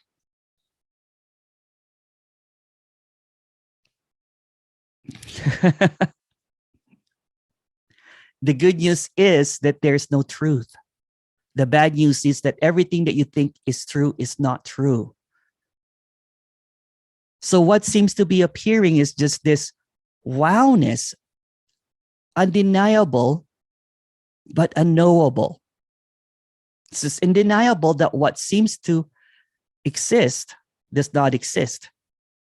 It's like that blue screen, and everything that's appearing is it, because it's one and the same. It's not separate.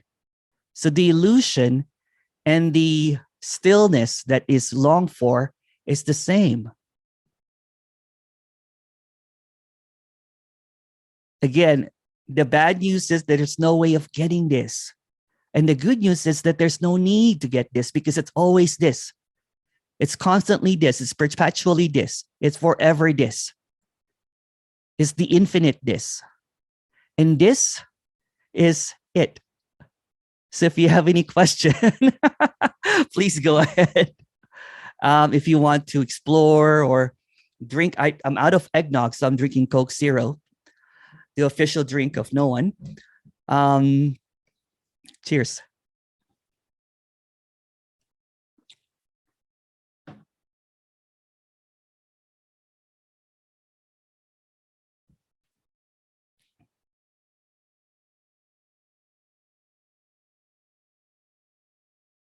Vera. Hi, Vera. Yeah, hi again, Emerson. Hello. Hi. It's pretty difficult to wrap my head around. Exactly. What you just Exactly. when I listen to you very closely, and then came up this question, so to say. Then everything, what is everything, is so futile. It doesn't make any sense. It is Exactly. pointless at all. Yeah. And now what to do with Oh, the idea question, what to of do? futileness to live a life here, so to say, and not to get in depression. Said, okay, then I can end my life here because of this futility. Yeah. So when it's seen that, all that there is really in seeking is hope for something better. The longing for something, to be absent. The longing for a seeming kind of like, a change of what's happening. It's avoiding what is, right? So when it's seen that what is appears as even depression, even kind of like whatever seems to happen, or a bad day, when it's seen that it's just an appearance, that this too shall pass, because it passes. This too shall pass, right? Everything that seems to appear, again, every movement is an illusion. Everything that is inging, like happening, thinking, trying, seeking, longing, is an illusion. It passes as well. Because when you go to sleep at night, it's complete absence. It's peace that cannot be understood. It's the unknowable. And then when you seemingly wake up during the day again, the inging starts again, seeking again, watching again. But what is not noticed is that apparent dreamer just went to another dream. So when it's seen that everything is a dream, that this is a dream with no dreamers in it, then everything seems to be lighter. So there's a relaxation that, although this feels like burdensome and really kind of like difficult, it passes and it's always empty. The title of this is It's Always Free and Empty. So I'll finally use the title. It's always free and empty. It's free of any meaning and it's empty. So when it's seen that there's just this seeming happening, like this reality, which is not even real, like for example, bills come, you have financial stuff, and when that bills can like pile up, there seems to be this heaviness and everything, but that too passes. A seeming kind of like fixing it or something, or kind of like borrowing money to pay for it or working more happens, but there's no one doing it. So it's a what's play. the sense at all? What's the sense? Or to say it more deeply, even then it does not fit at all when I say the word purpose. Yeah. So see, that's the thing, is that there's got to be a purpose to this, that it creates this superimposition of a story, that there's something that I can do, that I have a purpose of doing this. But when it's seen, it's like when you go to watch a play or something, there's really no purpose to the play rather than entertainment. When you go to when you're reading a story, it's just a story. You're that story. You're the player, but you're not even there. So so everything that you perceive is completely real, but the perceiver is not even real. So that's the real unreal. So everything that you're perceiving feels absolutely like, if it's a nightmare, it feels like a complete nightmare. But the moment you see that it's a nightmare, you're like, okay, you know what? This is still a nightmare, but this too will pass. Everything passes. Every illusory stuff passes. The sun becomes the day becomes night, the night becomes day, winter becomes summer. But the stuckness seemingly in this problem is this creating a story that this is happening to me, all that kind of stuff. So all issues might come, and it's not a denying, it's not like, a bypassing of it. It's either dealt with or not. But that's what's happening. So there must be a starting point at all. The idea that we are here seeming as bodies, it makes no sense at all when I try to digest this thing, this whole nothingness. Yeah, well, that's the point, that there's no point in this.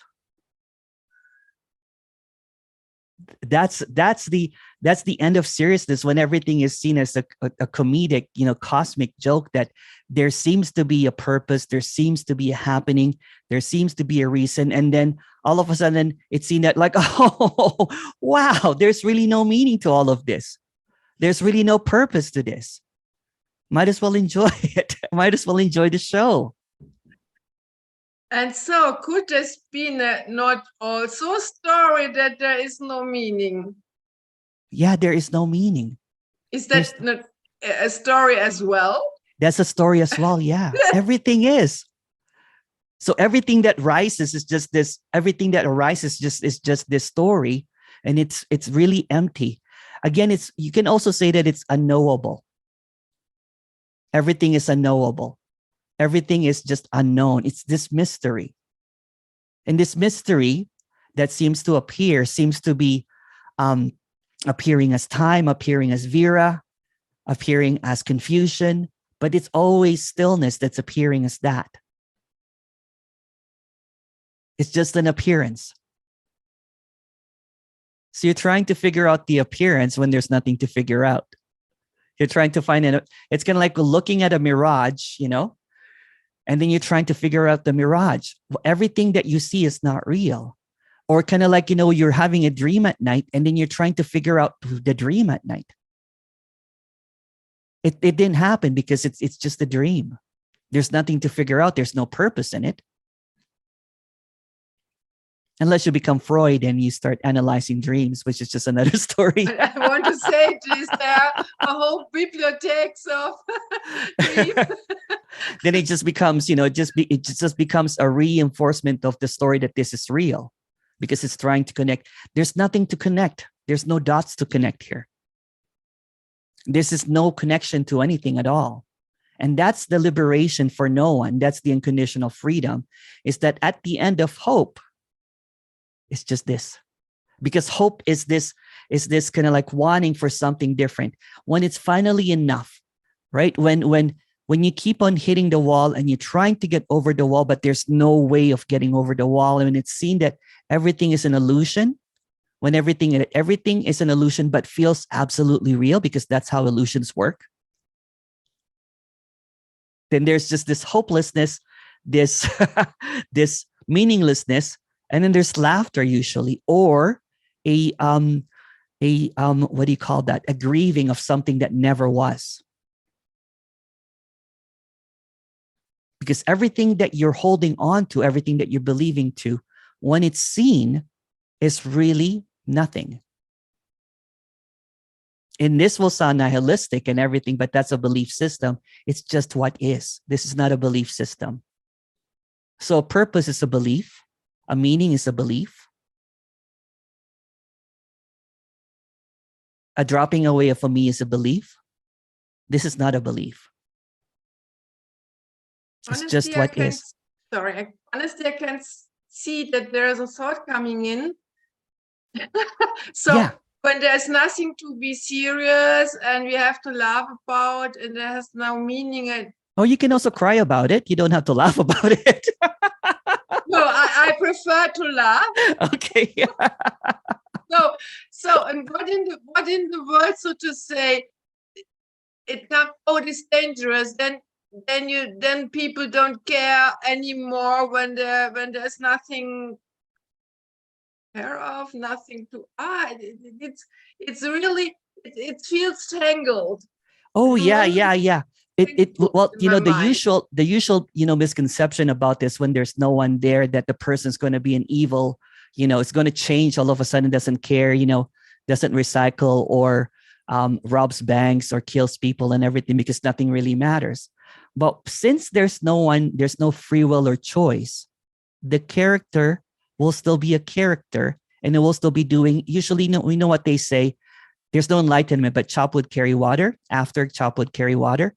So this character still loves his mom, still loves cinnamon rolls, still ordinary. What love? I don't know what you mean. What is love? What's that? What Love. love? I don't know what you mean by love. What love? Yeah. There's But nothing. that's what I mean. The character is still playing a character, but there's no one in it anymore that's trying to control the show. Meaning that the character is free as it is. It is just as it is. So, for example, if it if it plays chess, it will still play chess. I have really never met a serial killer. If it's a serial killer, then it's still a serial killer.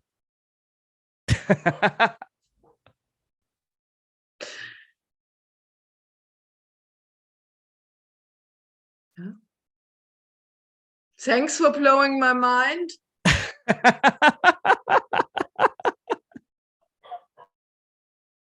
Thank you, Vera.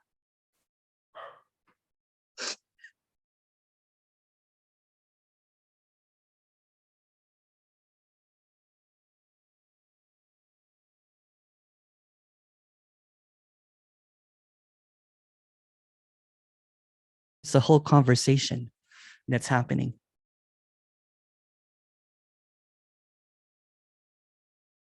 Hi, Emerson.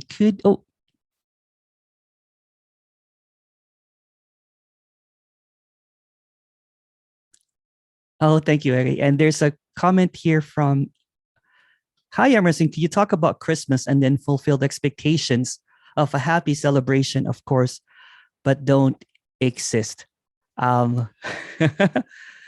Christmas. I was expressing it earlier that, when there was Christmas, there was a seeming kind of like, avoidance of it, because it meant spending time with family. And usually during that time, when there was still seeking happening, the family was on the back burner, so to speak. And there was more kind of like seeking happening. And I could last maybe for 3 days, and I would book a hotel somewhere and do Emerson stuff, like seeking, meditation, all that kind of stuff. And eating, kind of like being sattvic and everything. But because it always saw a Christmas gathering as a lower vibration, so to speak. Then it avoided, all that kind of stuff. But seemingly, what seemingly happened is there was just a non-seriousness of this character anymore. So it appreciates actually the family time now. Sometimes it still cringes, you know what I'm saying, at things that are said over a dining table, and and goes into some allergic reaction of what's happening. But that's what is too.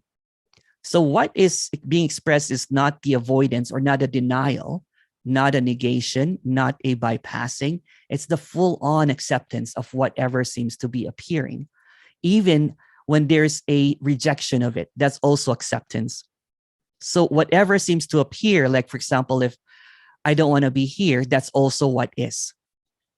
If whatever seems to occur is what is. So there's no exception in what is. It's always perpetually this. So for example, in a dining table, if there's a conversation that is quite triggering and everything, speaking to the character, saying that, hey, you know what, let's not talk about that, let's just enjoy Christmas, is what is. Or saying that I gotta go is also what is. So whatever is what is it. So when there is this expectation of something, kind of like, I think the expectation of a happy celebration, happy or not is it. So there's this selective preferred idea of what it should be. When it's a disastrous Christmas dinner, that's also it. When there's fighting and throwing at turkeys and cranberries at each other, that's also it. So it's not what you want it to be. It's what it is, appearing as whatever it is. So it could be preferable, it could be happy, it could be disastrous. It's always it.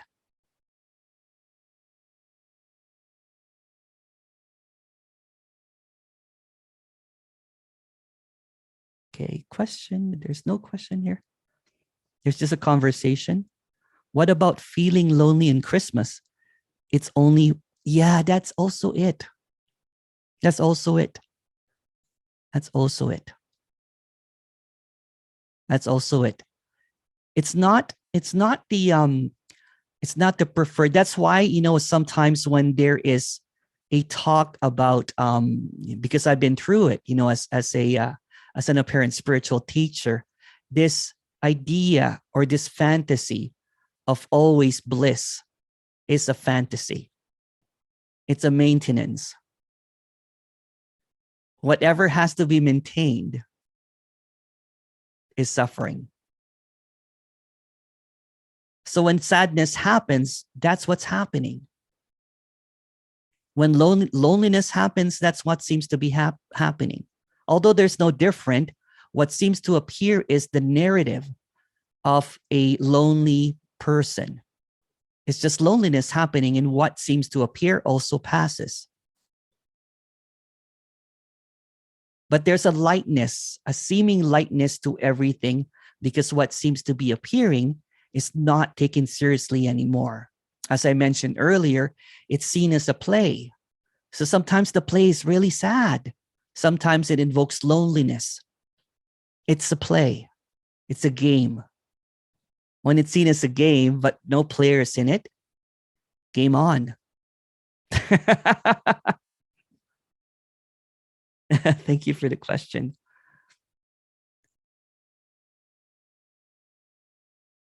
There's a full-on conversation here. I'm not going to comment unless there's a question. If you have a question, you can raise your hand or type question.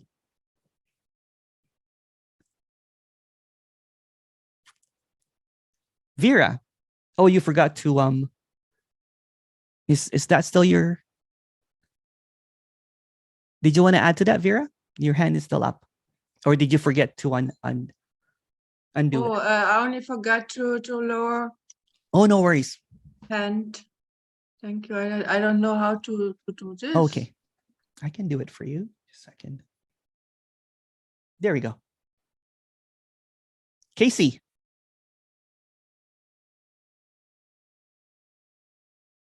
Oh, sorry. Hey, Casey. You're muted. Hello. Hello. So the conversation, it seemed like Hadar said, who is the one that sees it all?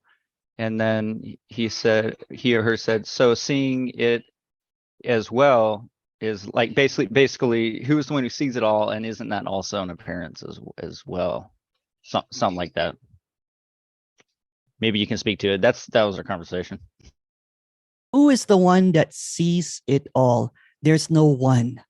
See, that's the missing point in a lot of teachings, is that teachings usually has an origin story, like a source or a awareness or consciousness. Let's just say that, right?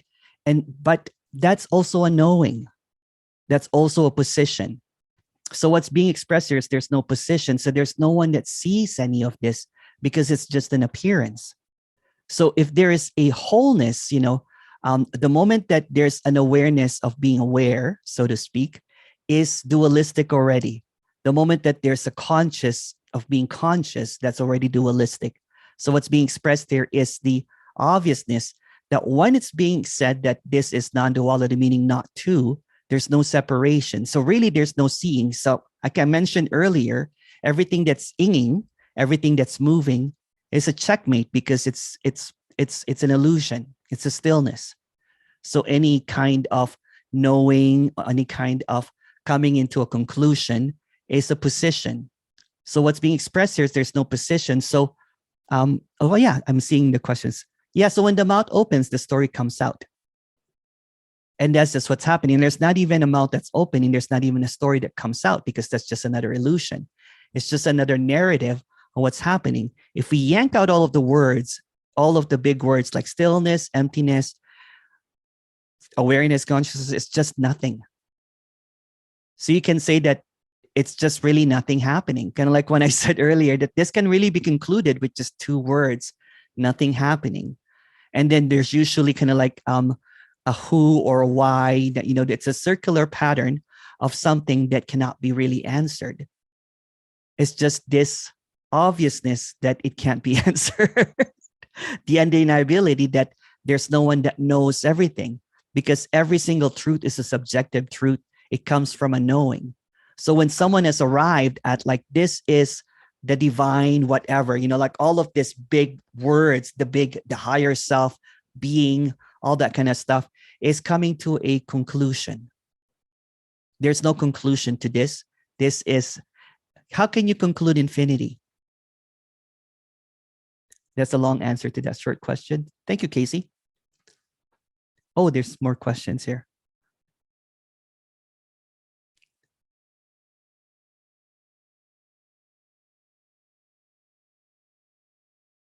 Lauren, you have a question? What about the uncanny? Ilya goes, very easy. The definition of it is what happens or doesn't happen, so never can be wrong. Can you talk about happiness and how to achieve true happiness? Okay, I like that question actually. So what is being presented, what's being suggested here is whatever seems to appear is it. It's emptiness, stillness, whatever words that you want to use, the unknowable appearing as whatever. So when there is a rejection of what is, there seems to be a of wanting to be somewhere else. There's got to be something better than, there's got to be true happiness that I'm missing out. But what is happening is always it. So the rejection or the denial or the negotiation of what is what causes suffering. It's what causes a narrative that there's something better than this. But when it's seen that what is appearing, a completely disastrous Christmas dinner is what is, that's also emptiness. That's also stillness. That is it. And even the reaction to the disastrous, so it's layers and layers and layers and layers of it. It's layers and layers and layers of what is. What if we can't accept what is? Then that's what causes the seeming, kind of like the narrative, that you can't seem to accept what is.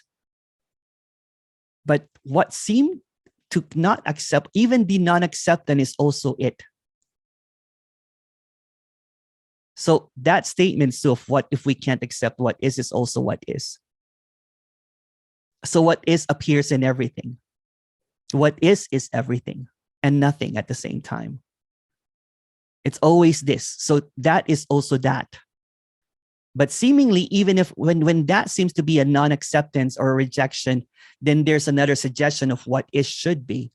Like, for example, saying that I can't seem to accept this. There's got to be something better than this. So it rejects what is and then thinks of a better what is. But what is always being presented as it is. Take it or leave it, non-negotiable. So when there's a negotiation happen, that seems to be where the seeking gets, a little bit kind of like neurotic, right? It's like, I don't want this. No, I don't want this. But what is not wanting this is also it. So it's stillness rejecting stillness, not your idea of stillness as it is, stillness as it appears, stillness appearing as rejecting it, stillness appearing as accepting it. Rejection and acceptance is movement, which is illusory. So when it's seen that even the acceptance and the non-acceptance is the same, then there's peace. Then there's like, okay, it's just a play, it's just a game. There's really no one doing any of this. It's just an appearance of this feelings of kind of like, oh, I don't like this. Or this feeling of like, oh, yeah, I got this. It's always this. So kind of like when I was expressing, in the first meeting of that, there's this board, like this, like a suggestion of a chessboard of emptiness or chessboard of stillness, that the chessboard is always it. So no matter what the pawn movement of the chess is always checkmate because it's always it. So it's longing for winning stillness, but it's always in stillness. So whatever happens, a food fight, a Christmas dinner, a verbal kind of like, exchanges is also it. That's what it is. So when there's just this, so what? So what? It's just always it. Then there's this easiness, then there's this seeming relaxation of something that never is. Thank you for that answer, question, though.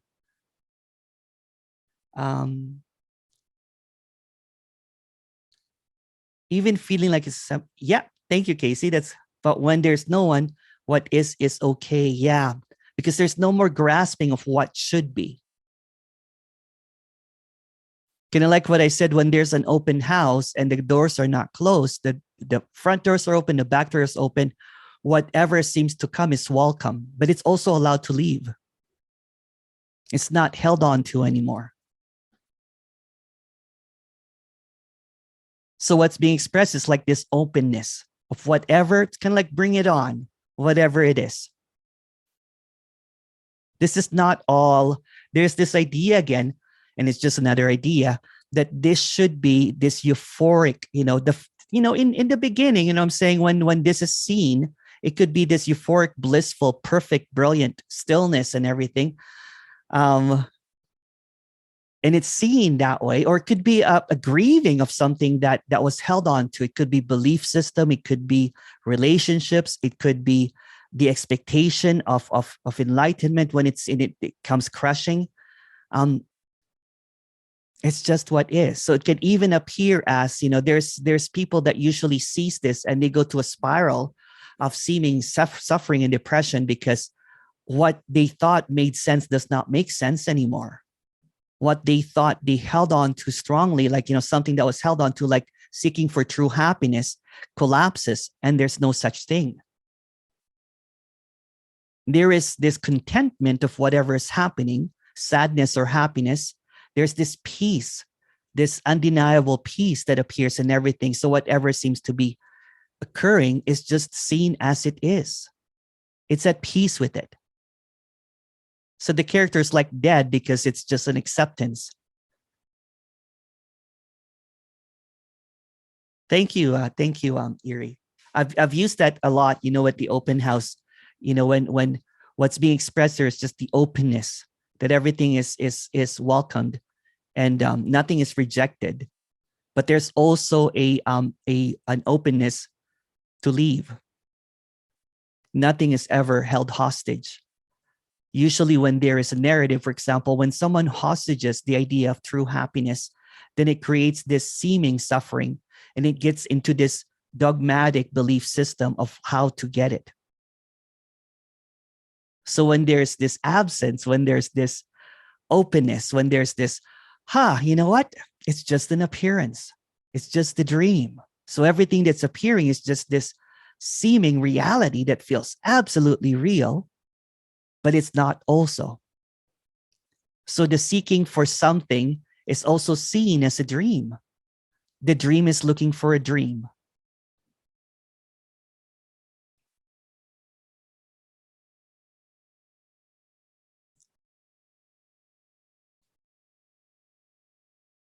Did I miss any question? Thank you for the questions. I appreciate it.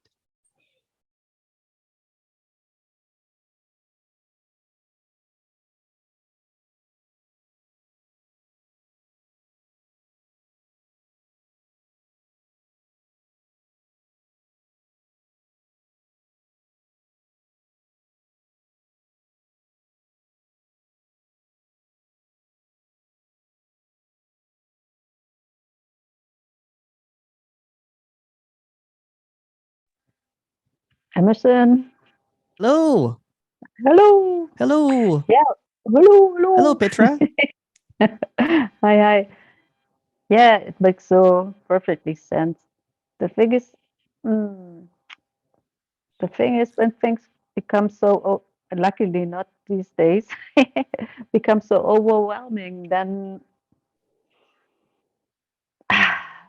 Yeah. there's always then there's still a resistance. Yeah. So when everything is held on like hostage, right? For example, the sadness is held on to, although there's no one choosing it, it's just innocence playing, holding on Right. to something. Or when there is this grasping of something or chasing something in the dream, then it becomes nightmarish. The dream becomes, this, when the dream is made real, it becomes this nightmare because it believes in everything that it encounters. If it encounters for example, when it's dangled kind of like a carrot of enlightenment, and it keeps on running for it and everything, and that creates this imaginary suffering that feels absolutely real because it's thinking that it's looking for something that's real. So when it's made real, when it's made into a belief system, although belief systems are not real, although everything that is expressed is not real, but when there is a position, so this is the positionless, right? When there's just this openness, this wide open kind of like, welcoming of whatever seems, the unconditionality. So when there's this unconditional acceptance of what is, no matter what arises is what is, no matter what happens is what is, no matter, it could be not what you want it to be. It could be, it's just what is.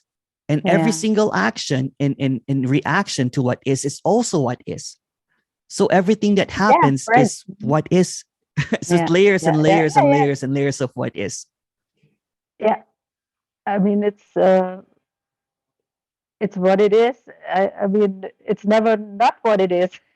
Exactly. So, and sometimes it's so amazing what happened through this apparent year. I remember in the beginning of January when we like started this, and wow, it's like a roller coaster, isn't it?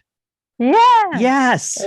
Yeah, and I know you know me for a while now, and with all the ups and downs, and right now it's a bit lighter, and it's so so perfectly clear and no resistance, and all what you're talking about. I Yeah. mean, there's still this episodes of wow. Yeah. And it's also it. And I mean, even thinking of, oh, I can't bear that anymore, and I'm jumping from a bridge. It's also it. So, like, you It can, is what it is. And yeah, I yeah. was talking to And someone, yes. no one is doing it. Yeah. That's a very comforting thing, at least. Yeah. Mhm. Yeah. I was talking to someone that was Rather not me. not you, not you. Someone, I actually, I have to say sorry to Corey because I had like 7 one-on-ones yesterday, and I missed out on Corey. Corey, sorry, please forgive me. But we'll talk soon, Corey. It just kind of like everything just kind of like, you know.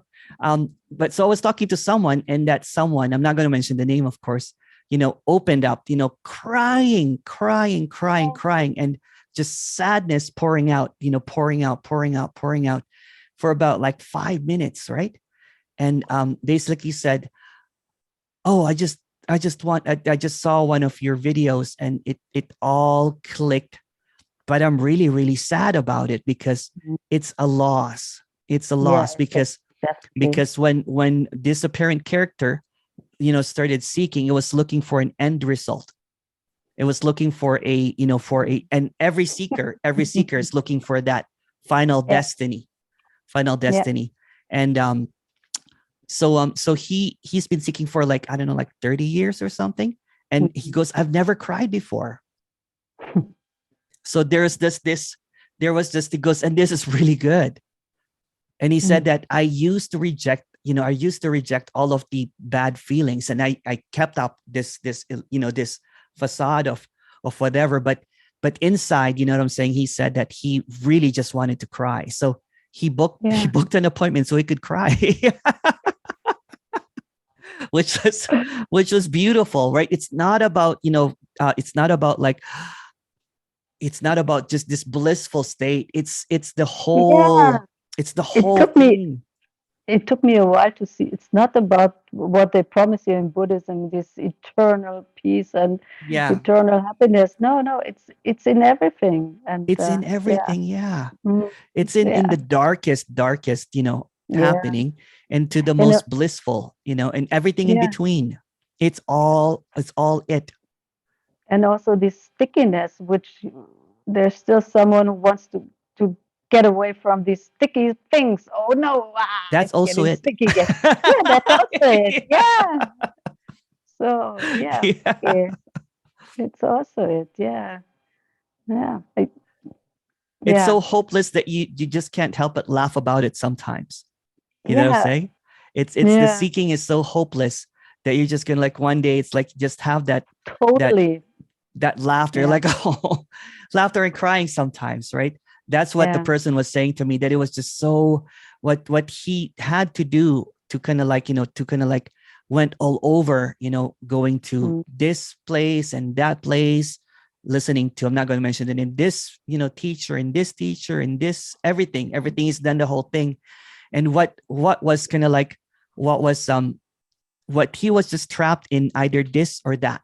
So he wanted this eternal bliss, you know, this true north, you know, whatever, you know, he was longing for, but he kept on missing that.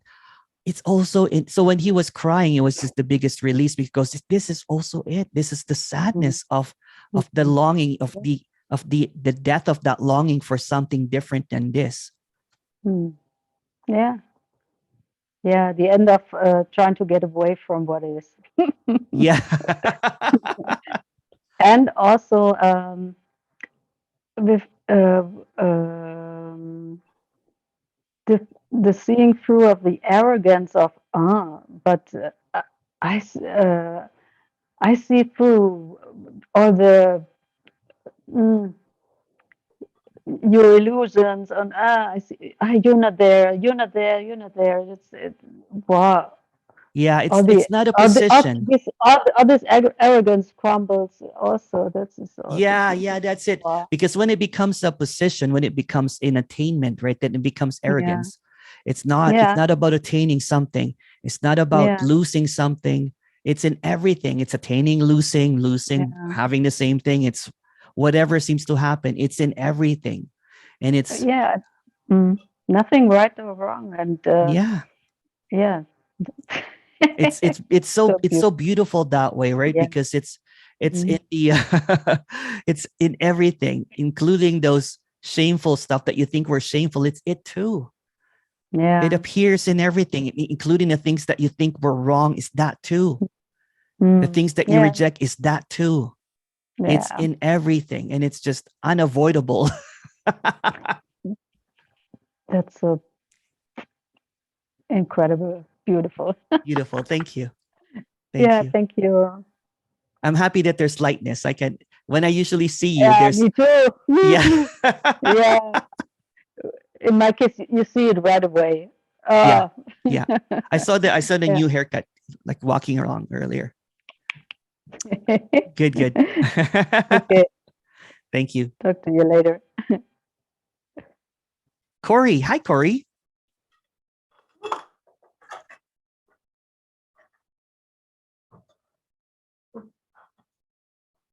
Corey. Oh, hi, Emerson. Oh, hi. Hello. Hello. Hi. Again, I'm so sorry. You know what? It was like when there's this forgetfulness here, right? So when I just got you know, because people can book online, and sometimes it's like, like, I don't have any. But yeah, I was speaking to like about I think like 7 o'clock at night. So I started like Oh, 8 o'clock or something, and 7, and then and then of course when I remembered it was already like at around 6 o'clock, I'm like, oh, I forgot to message Corey. So sorry about that. oh, We're gonna I do it. thought, We're gonna do it soon. Sorry. I thought you blacklisted me. No, I would never do that. Oh, I thought, what have I done wrong? Why hasn't he contacted me? Oh, I'm so sorry. No, of course not. Oh, Of course not. that was just bringing up an old pattern anyway. So, yeah. No, I would never blacklist anyone. No, I didn't think Yeah. you would. Yeah. Because there's no one to blacklist. Yeah. But hopefully, I really love to get to talk. Yeah, very soon. I'll actually on the break just remind me, and I'll send you an appointment right away so that we can Oh, do it. Yeah. that would I'm be just lovely. really it should be no excuse, but this character is just really, it doesn't have memories. It's really, really forgetful. And You said, yeah, you said, I understand that. okay. Yeah, I find that a bit scary, not being able to remember anything. It's actually but- fun. Is it? Yeah. Oh, goodness me. one time my brother-in-law was watching me just move around, and he was like, he didn't remember where you put your, I was like, had a drink and I put it down somewhere. And then within like, a couple of minutes, I'm like, where's my drink? Because you don't remember, you just had it because it's right behind you. And then he watched me again. He goes, you don't have a memory. Like maybe a memory of a small insect, right? It's not really there. But could you recall it if you wanted to, if you needed to? It's almost like on demand, right? So everything is happening just in this. So when I come up with that, when you ask me about something, like for example, can you talk about when you were in high school? Then there's this story that will come. When I was in high school, whatever. But those are illusory as well, because there is this appearance that there was a history of Emerson, and it will be supported by by records and everything, but all of that will only appear in this, meaning that there's no outside of this. I can't travel back 30 years to go back, 35 years to go back to high school. and then kind of like there's no time machine, you know what I'm saying? Because there's no such thing as time. It's just sci-fi, science fiction, that there's a past or there's a future. It's just this. And what seems to be appearing in this. And that's why it's so stunning, right? Because it's only this, but seemingly, you can seemingly recall something from the past that never really happened. So you can recall. Yeah, but it never really happened. So it felt No. real, but it's also unreal. Yeah. Oh, that's like someone like myself in the story who's been bringing up two children from babies, totally alone, you know, that trying to keep everything together. And I'm still, I live alone now, but I still, everything, you know, it would be such a relief to let it all Yeah. go. I still can't. It's like still in me.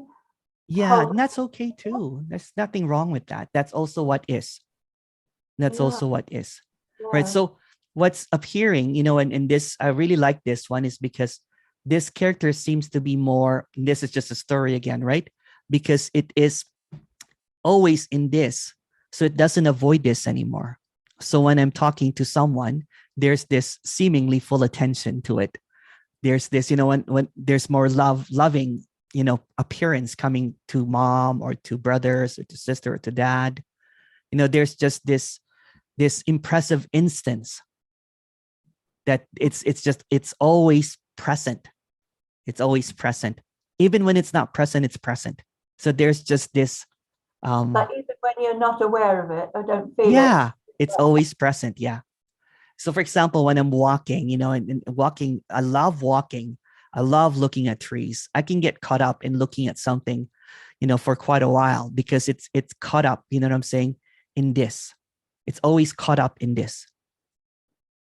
And it's not trapped on what this should be, right? For example, if I'm walking down the thing, you know what, it's just the seeing of this beautiful trees, the snow, the dogs, you know, people, and then there's no trying to change this. It's the same thing, for example, when I heard, you know, an ex's a few months ago, an ex's father passed away. Sadness, lots of sadness and tears and stuff like that. That's also what is. That's also what is. It's not an avoidance. It's not a denial. It's not pushing anything aside. It's unconditionally accepting everything as it is, like unconditional love. So when you're like going through a big trauma or something, are you still aware of, I know there's no you, but is there still an awareness of that piece behind it, or does that sometimes disappear as well with the pain? Well, you know what's really funny is because this is a funny story because I know I've said this story many times. A year ago, I was assaulted and I got beat up. I had, you know, ribs and then back of, and I was in a lot of pain, right? So the police called and the police said that the person, you know, pleaded guilty. And if I wanted to do a victim impact statement, you usually go there to see what happened, you know, kind of like, you know, to kind of like sway the rule of the judge, you know, or the justice of peace for the sentencing of the person. I didn't call it back because there was no more charge here. There's no more there. It was just seen as, it's kind of like it felt real, like a real nightmare. And I did have, you know, physical stuff that I took something for, but it's just seen as, you know, and this is not going to sound good. It was seen as innocence appearing as that. So there was no fear. But you know what, when I did go to the restaurant where I got beat up, there was this bodily sensation of contraction, but it felt like it was like a soundtrack to a movie.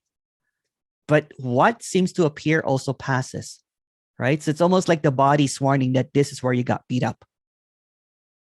So again, you know what? It's not a denial that this is not real. It feels absolutely real. Even the body feels real, but it's also not real. So the story or the narrative or the victimhood or the ownership of you know, that this happened to me is very vague, like a dream. Yeah. So that's interesting, that you didn't feel a need to, you were just able to let it, well, no you, but just able to let it go. I even forgot about it. I was like, why is the police calling me? when I first got the call, and I'm like, oh yeah, what happened last time? Because there was it's like when you're dreaming at night, it feels absolutely real, but the moment that you wake up, it dissipates, it just disappears. So every single moment is like that. There's this realness to it, and then there's also this, like, that, for example, you can't really remember what happened to you throughout the entire day. You only see moments. It's a dream. It's a dream. It's not real, but it Not feels quite sure. absolutely real. Yes. So you've said a lot in answer to my question. I'm not quite sure the answer. So when I Repeat, sorry. Sorry. So when you say you're going through it, everything that happened, is there an awareness of the peace behind it constantly, or does that sometimes disappear with the No, it's anger? always there. It's It doesn't always need there. awareness. Yeah. Right. It's That's what I'm always there. Yeah. It's unmissable. Right. It's in everything.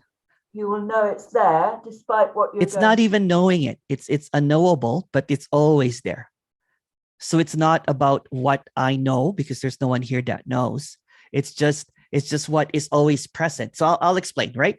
So in every single apparent experience, like you're in high school, the deepest, darkest moment of your life and the most happiest moment of your life, it was always there.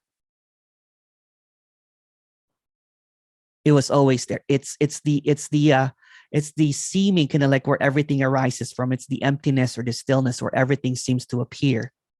Is always, it's never missing. So that's the peace that can't be understood. It's always present. I understand that, but now there's nobody there. There's still, even what the trauma that one might be going, that nobody is going through, like when you were beaten up, you was I know the words, no worries. You know what I'm saying? To the words, there's still an awareness of that piece behind what you were going through. There is no awareness of the peace because it always is, right? So it's always is. So it doesn't need to be aware of, because that's just dualistic. It's just looking for something, or kind of like being aware of something. There's no being that's aware of something. This is complete, so to speak, right? It's full. So there is no difference between the peace and this. It's the same. So the peace is this. The peace is appearing as, saying to the police, or kind of like, not calling the police back. That's the peace. The peace is also anger if it arises, or the peace is also if I go to the stand and make a victim impact statement. It's always peace no matter what. So it doesn't need to be aware of. See, the misunderstanding about peace that cannot be understood is trying to think of it as stillness or peace or tranquility. That's just another idea. That's an idea or a destination or a position. Since it doesn't have any position, it appears in everything. So it doesn't have a location, it's locationless. So it appears in whatever seems to be happening.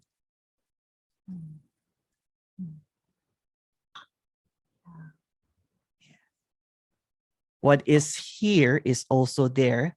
The peace that's here is also there. Yeah. Yeah. It's unmissable.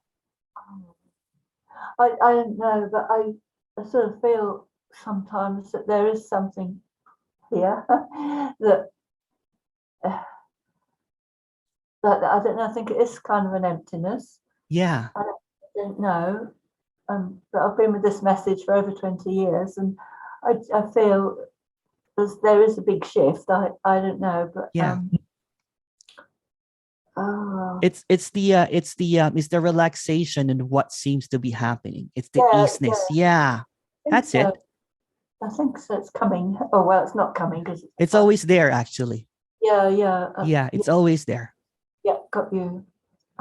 It's the one that doesn't have a story. So there's this stillness or emptiness that can't be told in a story, because the moment that it's told it as a story, then it becomes a position of knowing. Yeah. Yeah.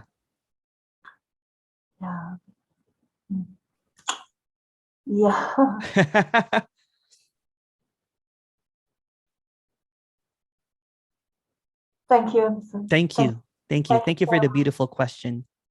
Thank you. So I look forward to chatting with you. Yes, soon. yes. Thank you.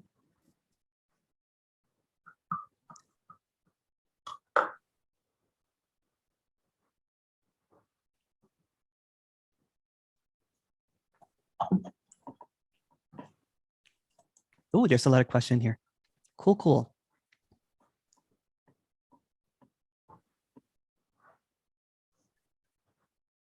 And props to Eri and Casey for helping. That's great. Thank you. What about seeming internal energy block and illusion to be worked through in time? Yes, it's just another, everything that's a movement, everything that is a movement. Although, you know what I'm saying, if there seems to be everything that is happening is an illusion, but at the same time feels like reality.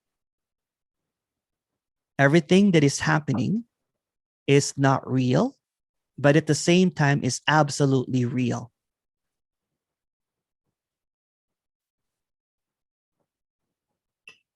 Again, there's no words for that. It's the nameless. It's a mystery, right? How can be both real and unreal? The comprehension is either this or that. It can't be comprehended. It appears in the unreal. It also appears in reality. Both are just statements of something that cannot be stated.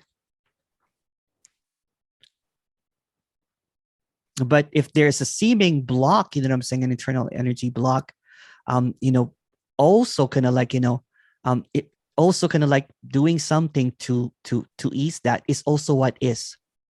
It's not a denial saying that, you know what, then I'll just, it's also what is.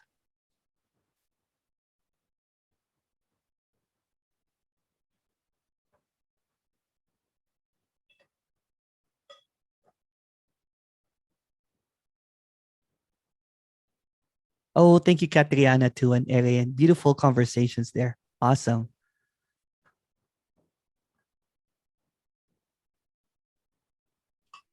Thank you, Catherine.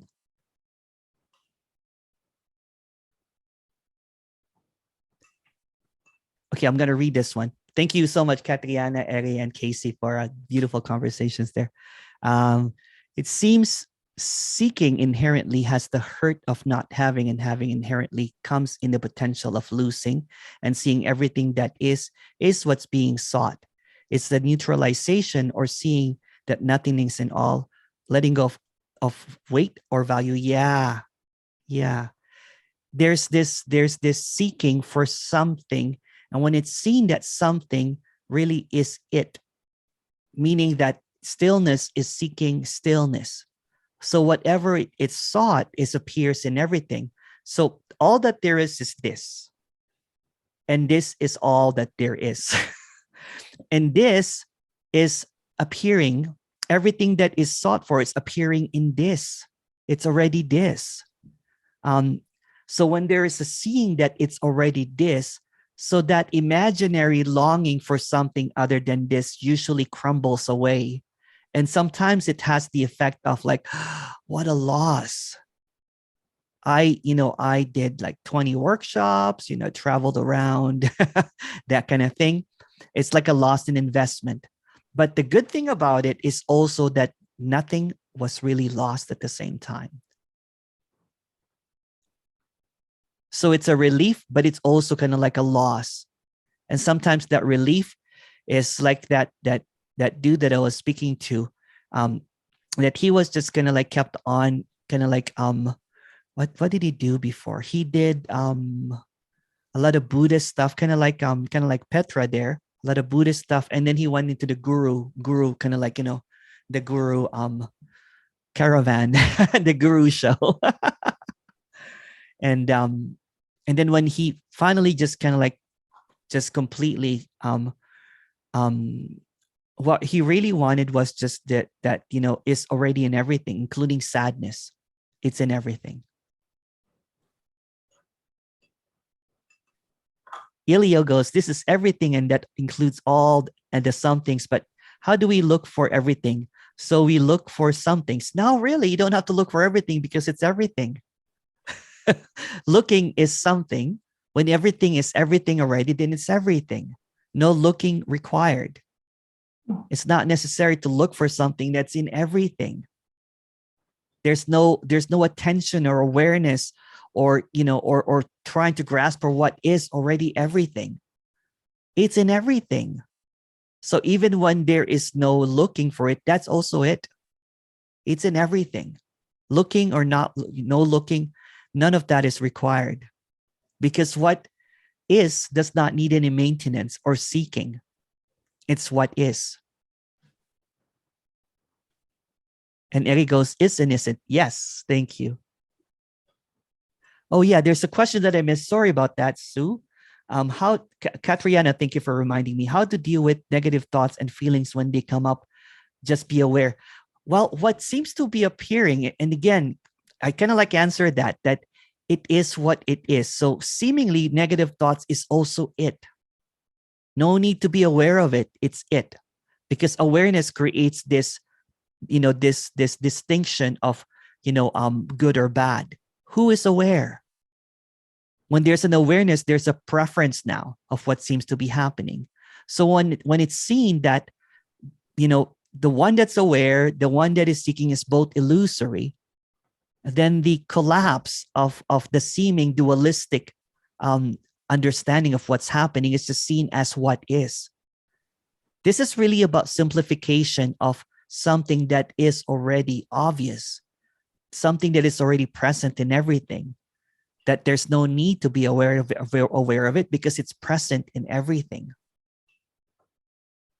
Being aware of it actually maintains that there is something separate. Negative thoughts are it. It's just what is. I used to be one of those people that, tried to kind of like be aware. I did it for 10 years or longer. I used to be aware of all of my thoughts and I looked probably like a neurotic tick. Like I would be like, every time that a negative thought came, I'll be like, trying to get rid of it. They are also what is. There's nothing wrong with negative thoughts. There's not even negative or positive thought. They're just thoughts. There's not even a thoughts. It's just what is. So whatever is arising is it. So there's nothing to get rid of or deal with something that is it. So the negative thoughts is also emptiness. There's this entrapment of good or bad or pure and impure or negative or positive. That's dualistic. That's dualistic. But I am not it, right? It is also appearing as Sue. Everything is it. All the appearances, everything is it.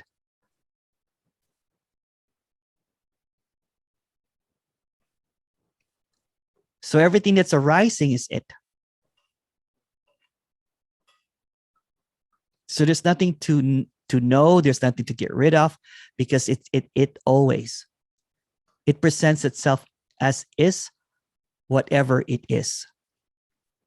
Again, what seemingly seems to be sought for seems to be hidden because it appears in everything. It appears as a me, it appears as a wanting to get rid of the me, it appears as seeking, it appears as not seeking, it appears as eating, it appears as tears, it appears as others, it appears as thoughts, it appears as feelings. But every appearance, again, is just an infinite expression of the timeless infinite this. So it's always this. So it's just an expression of this, no matter what this is.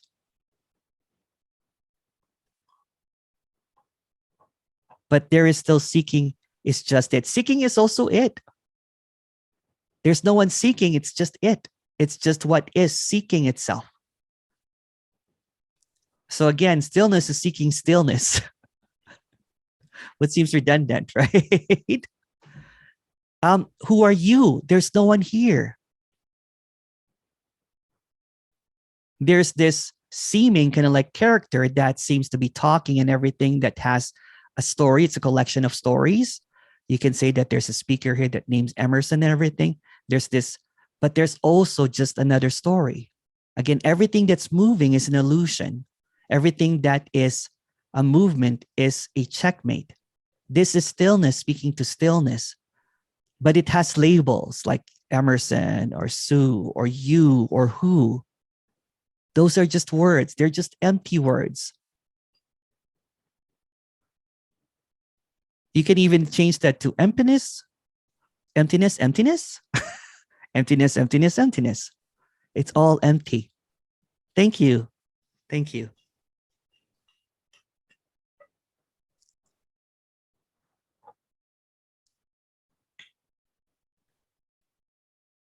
Corey, do you have another question? Or you just forgot to mute? Okay. Oh. Oh. Sorry, No worries. I forgot to mute, Emerson. No worries, no worries.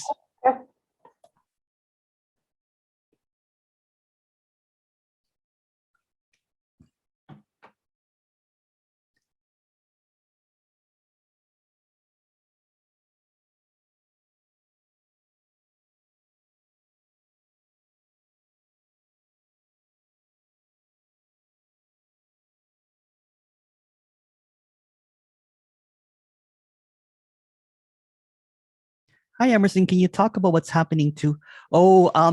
We can talk about it in the breakout room. As I said, I don't really like mentioning others.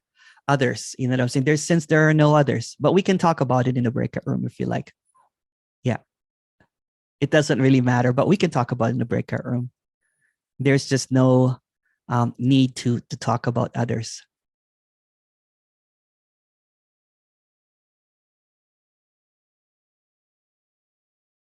I just really don't know too. But we can talk about it in the breakout room.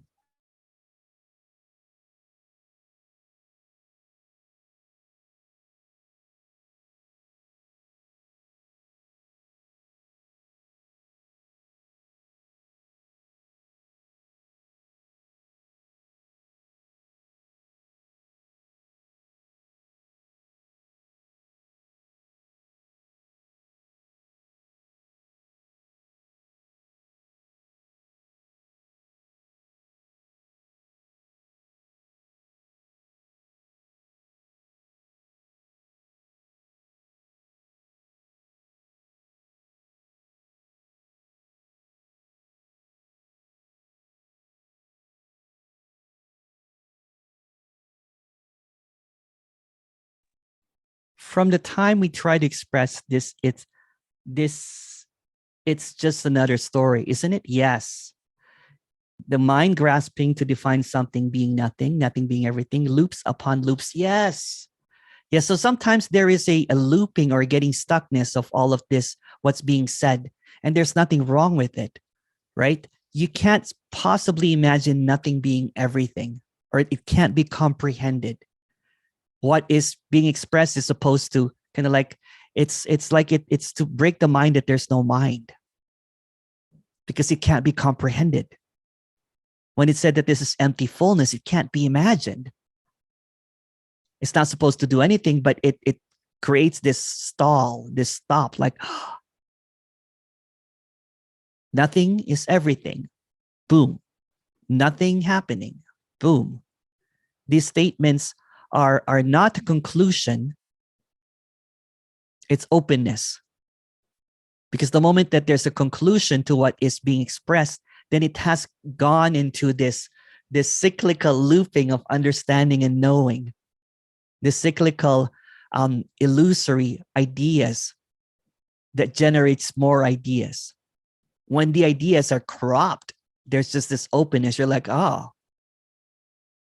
that's when I used to listen to this communication, is when there was a like a slap. When there's like, I can't seem to, but it's quick. If you notice it, there's a quick grasping of what nothing is everything is, or being everything. There's almost kind of like a an identification to it. That identification and that grasping, although that's also it, is just a cyclical looping, what is behind what is behind what is. It's always what is. But what is cannot be understood. it cannot be comprehended. And what is being expressed is that there's just this obviousness that it can't be comprehended. It's undeniable that it does not require any understanding because it is that obvious.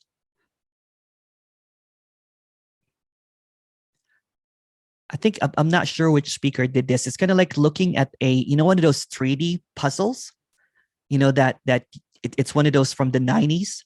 And then when you see it, there's usually a 3D image or hologram image that pops out. But at first glance, you're kind of like, I can't see it.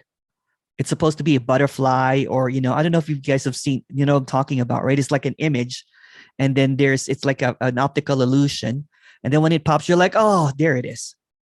That's what's being talked about, that it's there. But it doesn't even need concentration or trying to figure out because it's always there.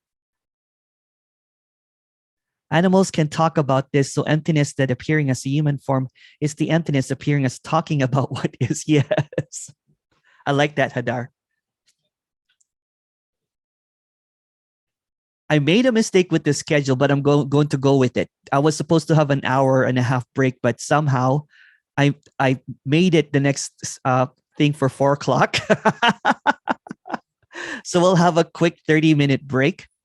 Yes, Lauren, Magic Eye. That's it. There's this. If you look up for Magic Eye, Google it. It's like a 3D kind of like puzzle thing that when you're looking at it, you can't first see it, but once you see it, you can't unsee it. So what is being expressed, and I'll use this again, is that there's this illusion that I'm in this luxurious place, but it's actually not real. This luxurious place that you're looking at is just an illusion appearing as a wall. And then once you see it, and I'll just, how do you do that? And once it's seen that this is actually just a blue screen, but it's appearing simultaneously with this elegant looking room that I can't seem to find now, but it's appearing simultaneously together. But what you're looking for is this, but it's always this, no matter how it looks like, it's always this.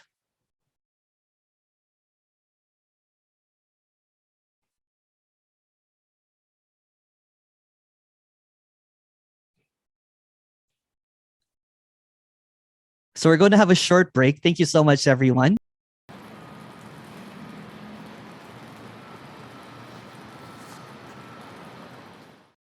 I was creeping in the breakout room while drinking some wine. And there were some really beautiful conversations. And I basically thought, since this is the apparent, celebration of nothing, to get other people to share, just like leave this in the gallery for our last meeting. There were some really beautiful sharings earlier about nothing, of course. Nothing was really shared, but I'll do an opening and maybe some Ere or Nicole or iPhone or anyone, Susie can share, just jump in, Miranda, Catriana, everyone, it's just first and foremost, I would like to thank everyone. I just poured the wine for my dad, and I told my dad, this is my first year speaking about nothing. And while I didn't say nothing, it was just it's just such a tremendous, appreciation for something that seemingly seemed impossible, to speak about nothing and to make this a full-time thing that is happening. And there's just a lot of sharing and passion that came, and aliveness and everything. And it's just, wow. I never expected this. I was afraid to speak before, honestly, because I was a speaker, a teacher before, a spiritual teacher, but I really loved the communication so much that when the COVID hit, I ended up, reaching out to speakers, about what is, and supported them in a way. And initially, it was very easy to kind of and all of a sudden there was this seeming confusion because there's teachers that was, with Nothing Media, So I decided to open up Non-Duality Live and hosted Tony, Jim, Kenneth. These names don't really matter because it's really nothing. But during that time, I got to discover a lot of these characters that are just really kind, and I'm really grateful for them. For it takes a ball of nothing, you know what I'm saying, to be able to speak about the unspeakable, because what is being spoken about is insane. And when I was hearing these conversations in the breakout room, it was just so beautiful to hear Nicole, Ere, and everyone else, Katriana, to speak about something that can't be spoken about. And what a tremendous joy it is just to, I should thank everyone, individually, because every single character here has supported this character to do what it does love to do, which is speaking about nonsense. And what a wow it has been for a year. And what's next? I don't know, but it's kind of funny because I got an email last night from Claire from Non-Duality Fund. She does the animations. I don't know if you have seen that animations. It's quite funny. So she's doing a series called Nobody In, and she wanted me to be a puppet, speaking, And the other person is Andreas. Andreas is going to be doing it as well. We're going to be talking about nothing, and it's a year project. And I said yes to it. I'm like, I guess I'm stuck for another year. Not really stuck. There's no one here speaking about this. So what's being expressed really is that what seems to be happening is this unhappening, but it's joyful or it's sad. It's really nothing, but it's heartwarming and sometimes heartbreaking. So what seems to be looping is a closed loop of an illusion. So when there is a knowing or a desiring or a wanting, it's a closed loop. What seems to be known is really unknown, and it's actually dead. It's a dead end. What seems to be thought of is unreal. What seems to be going on is not really happening. And all the stories that are being shared are really meaningless. But the meaningless of it all is this transparency of this communication, that there's nothing needed. And that transparency that has never been heard before in teachings, in acquiring, in attaining. It took me on a loop of suffering, of thrills, and like a roller coaster. And there's nothing wrong with it. But the transparency, the obviousness is what's being communicated, is what liberated this loop. This character is a loop. This character is a loop. That character is a loop. And everything that's a loop is this illusion. And this illusion is, there's nothing wrong with it because it's emptiness looping and looping and looping on a joyride. But it's really nothing. And this loop of a year that seemingly happened, there was no year that happened. Seemingly there was this 1 year of speaking, but it's like speaking for the very first time all over again. So what's being expressed is that there's nothing that's needed. There's nothing that's can be gotten. There's nothing that can be grasped. It sounds really futile and really hopeless, but that's the transparency of it. It's not taking you for a ride. It's not taking you as you at all. It's taking this as a play, as a game. And this game of wondrous possibilities and realities all are illusion. And in this illusion, there's many stories that will pop out, expressing it's an unraveling of truths. So everything that was held on to before was this unraveling of this wondrous disaster called seeking.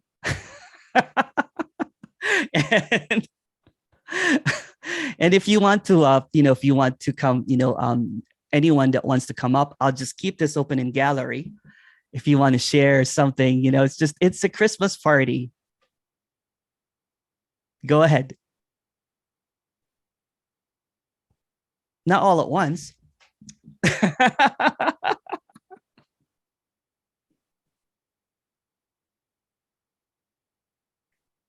Jonathan, go ahead.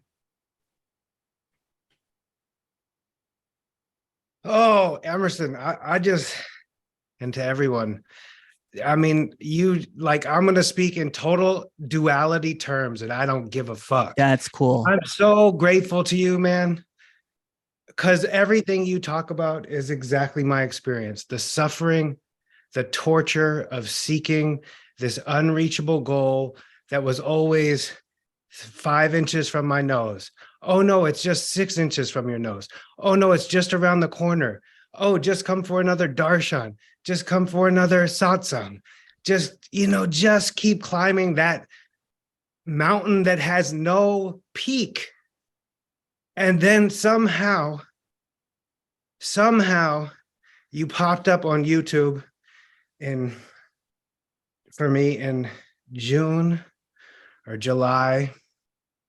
And there was just this resonance, and I just knew that I had to see you. And within a week, we were having a private one-on-one, and you just sung a lullaby that put Jonathan to sleep.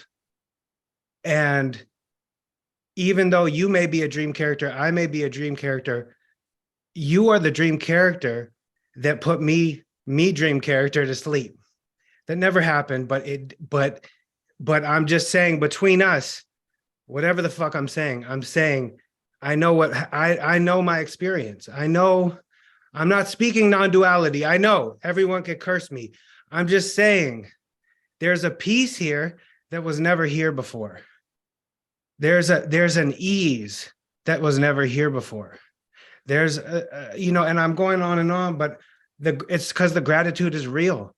The gratitude is real. And I thought about you because I figured it had to have been a little challenging, having been a guru, a traditional guru, to embrace coming out and kind of, even though there's nobody there, you're still in a seemingly apparent role of sharing a message. But I'm so grateful that it was meant to be, because something in the way you share your message, and again, I know it's all, but resonated. It just resonated because of the seeking that you did, and as a teacher, and then I did in my whole thing. So, anyway, that's enough. But I'm just so grateful, and I've gotten to meet so many beautiful people in this group who I actually meet with, some of them every week now, and we just share this message. We just share our the experience and this message, and it's just beautiful. So gratitude to you, Emerson. The non-existent you. Thank you.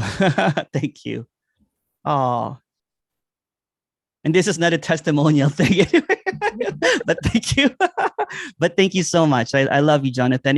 It was so funny when I first met you, because it was like, I'm like, okay, you know what? There's this dude here that is very similar in terms of the seeking, kind of like the intensity of seeking, because you went all out. You know what I'm saying? All out. But go ahead, iPhone.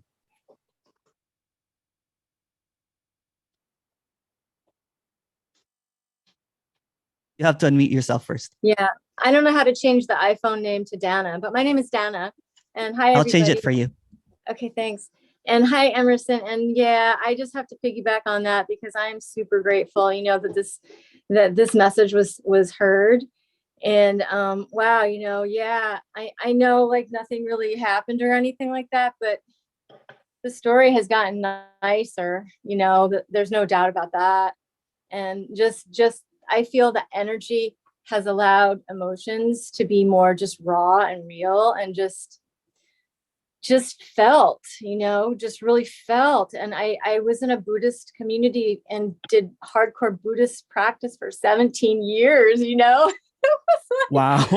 When this finally hit, it was just like, what? Oh my God, it was pretty crazy, but I'm super grateful. So yeah, and I am kind of a non-dual addict with YouTube and stuff like that. It's the message just wants to continually come in, I guess. I don't know why. I mean, I kind of like, I don't know. I guess it just feels good. It just feels good to hear it. It feels good to hear you. And it feels good to hear that, there are people that kind of whatever it is, are tuned into it or whatever it is. But it just feels like sometimes it's hard to talk about, even with especially my spiritual Buddhist-y friends, because, it's kind of a taboo thing. It's kind of I don't know. And we were talking in the breakout room that it's probably kind of a fear thing, like, because there was like such a holding on to this hope that something was gonna bring them, happiness and enlightenment and all that. And that was,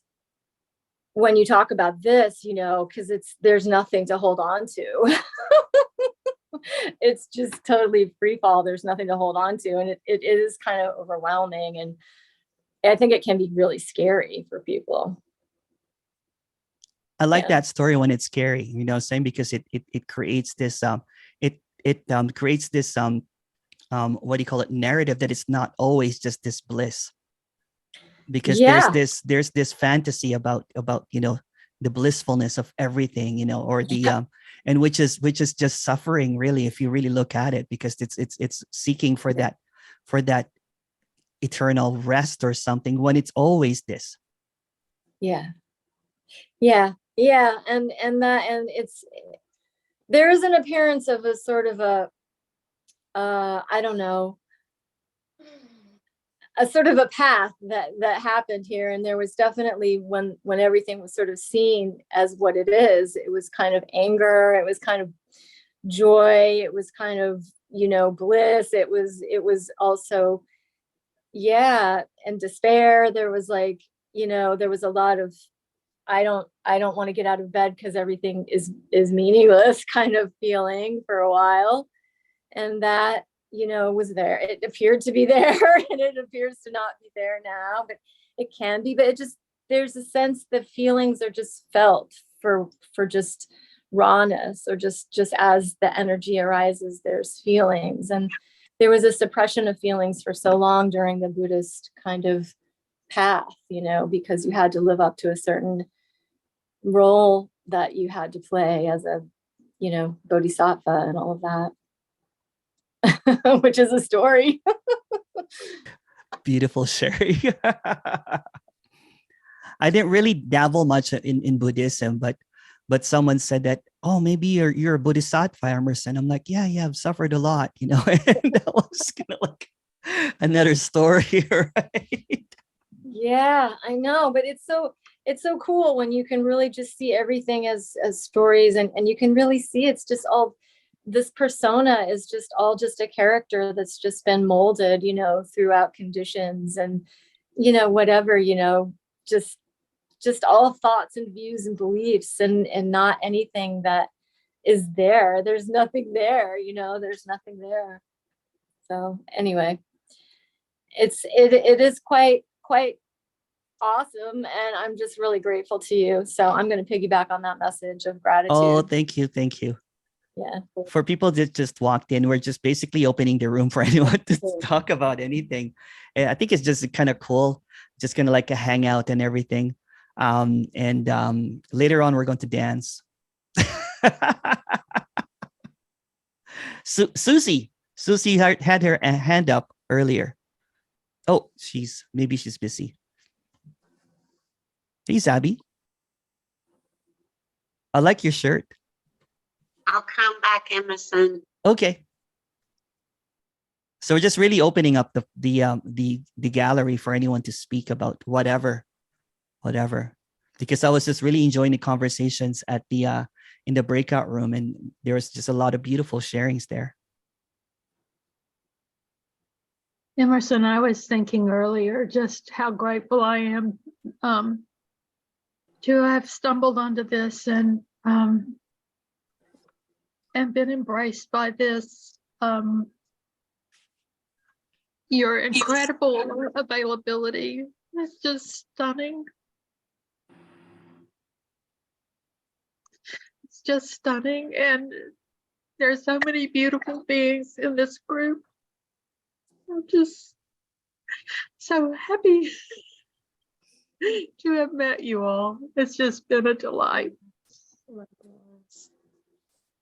Yes, you. I'm talking about you. That was so sweet. Well, this whole experience has been a beautiful year. So thank you. Oh, thank you. Thank you, Liana. Thank you.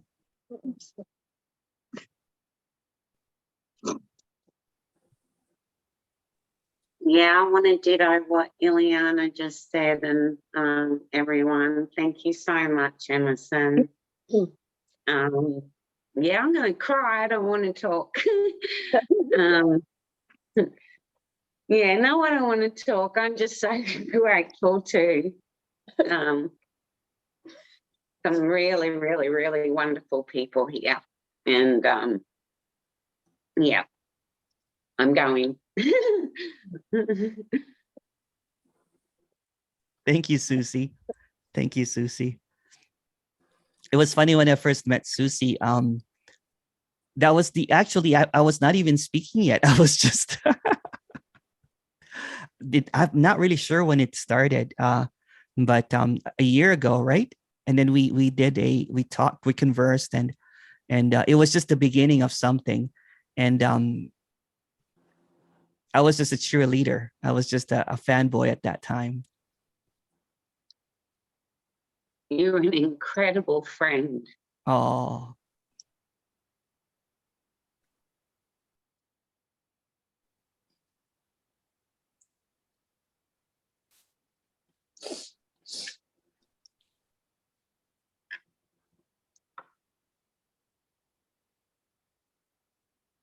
Love you, Susie. Takes one to know one, Susie.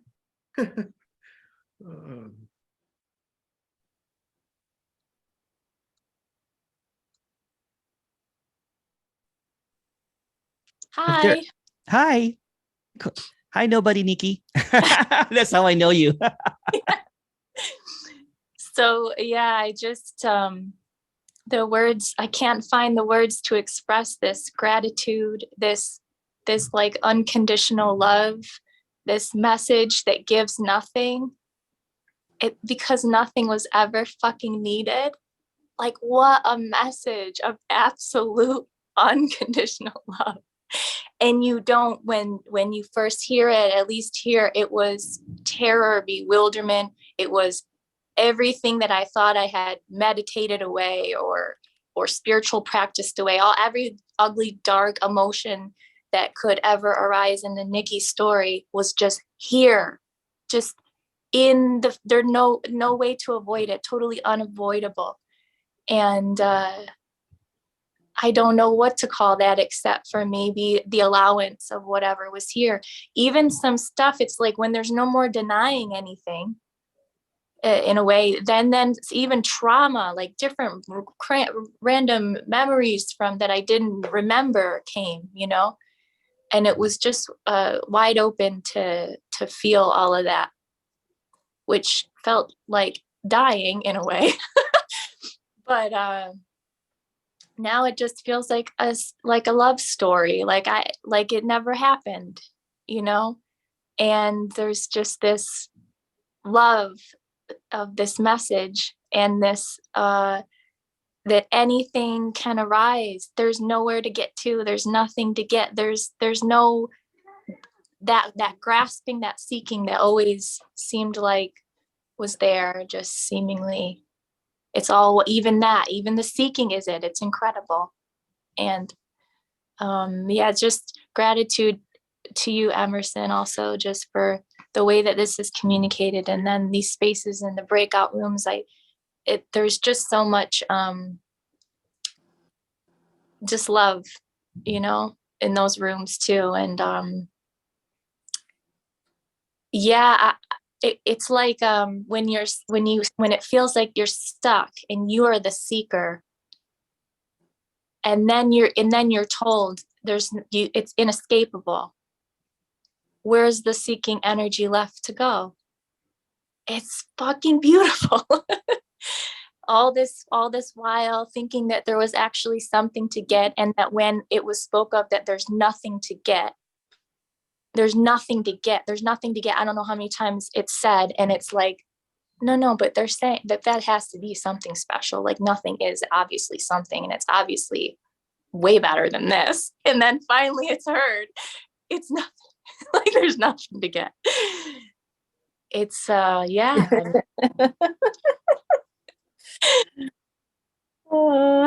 What a trip. And that I don't know that I knew a lot of the seeking, the intensiveness of the seeking energy.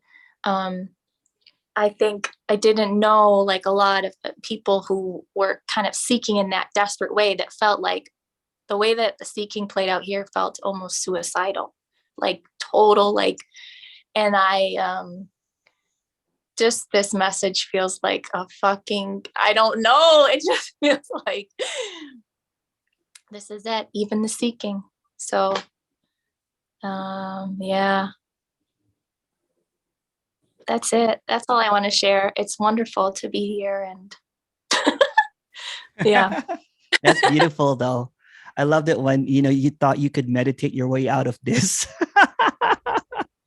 Out of the, and that's what I thought too. You know what? Okay, 20,000 more hours, right? It was just all of this movement of trying to get somewhere that you can't get to, because getting to somewhere is just another illusion, right? It's like, oh, I got here. You're like, oh shit, no. Oh, I got here. No. You know, and it's just this constant trying to get to somewhere when everything is already it, right? It's when it's whatever seems to be appearing is it. And that's why it's so fucking trippy, right? Because you think that you're an expert at something, especially when you become like a teacher or something, that my expertise is, you know, I can meditate myself through any shit. But when finally shit hit the fan, you know what I'm saying? In my life, when everything was kind of like, I'm like, no amount of doing, right, can get me out of shit. But I didn't see that shit was also it.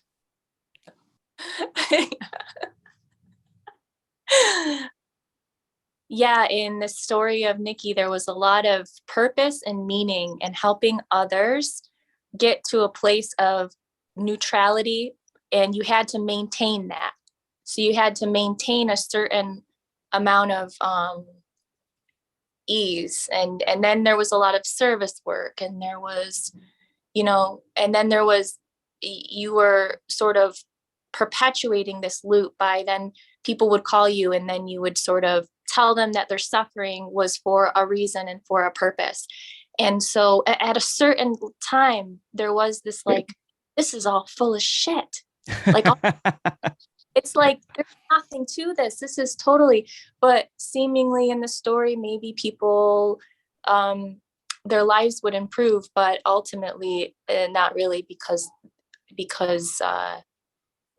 you're continuously feeding this loop of you're going somewhere, and there is somewhere to get to, and this is all about improvement, and it's all about, you know, yeah, getting somewhere. But yeah, there's nowhere to get to. This is it. Beautiful. Oh, Katriana, go ahead, please. Thank you so much. Thank you so much. Sorry, you hear me now? I can hear you. Yeah. Okay. I love the breakout rooms because it's like you meet others that I guess mirror the experience back to you, and you feel a whole lot less crazy. Even attending this meeting, watching you speak, Emerson, it's like that, where you hear pieces of your supposed self and what you've experienced, basically, and I guess that's kind of freeing. And it's fun in the breakout rooms to just speak and kind of open mic style without any well, no non-duality police, right? You're just talking and everybody's just meeting you where you are, and that's perfect. And like I guess I'm fortunate I didn't go through half of what y'all are sharing in terms of the experiences with meditating and things, because I just got fed up with everything, and I was like, no, I'm not doing this shit anymore. Here I am. And in that, everything supposedly was falling away bit by bit, but even that was this moment, like, this is where I'm meeting with y'all, is exactly where I sit every single morning, to just take a moment for myself and start my day. And I would close my eyes and pretend I was meditating for a while, and I would like blink open in like 2 minutes, if so much, and start writing. So I guess writing was the way I processed whatever was happening to me. And then it's funny to come to this meeting and hear everything that you've been writing to yourself for over a year now. It's almost 2 years now that I've like been consistently journaling every single day, and not because I was forcing myself to do something, but it was just coming very naturally for me. And just, I kept telling myself constantly, like, you need to do nothing and just give yourself permission to be. And then whenever someone would come and ask me, well, what are you doing now? I felt this intense need to say nothing.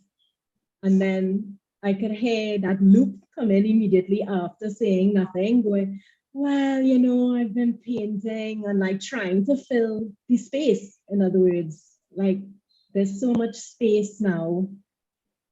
And you said how you've done this for a year, and then you said, who knows what's next? And it's exactly that. It's like reaching this level now of, okay, what's next? Even though I know there's nothing really, but yeah, it's just weird space.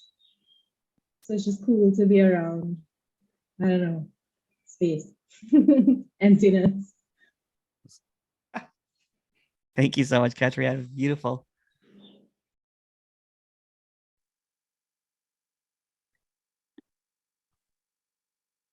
And if there's any questions too, you know what I'm saying? That's okay too.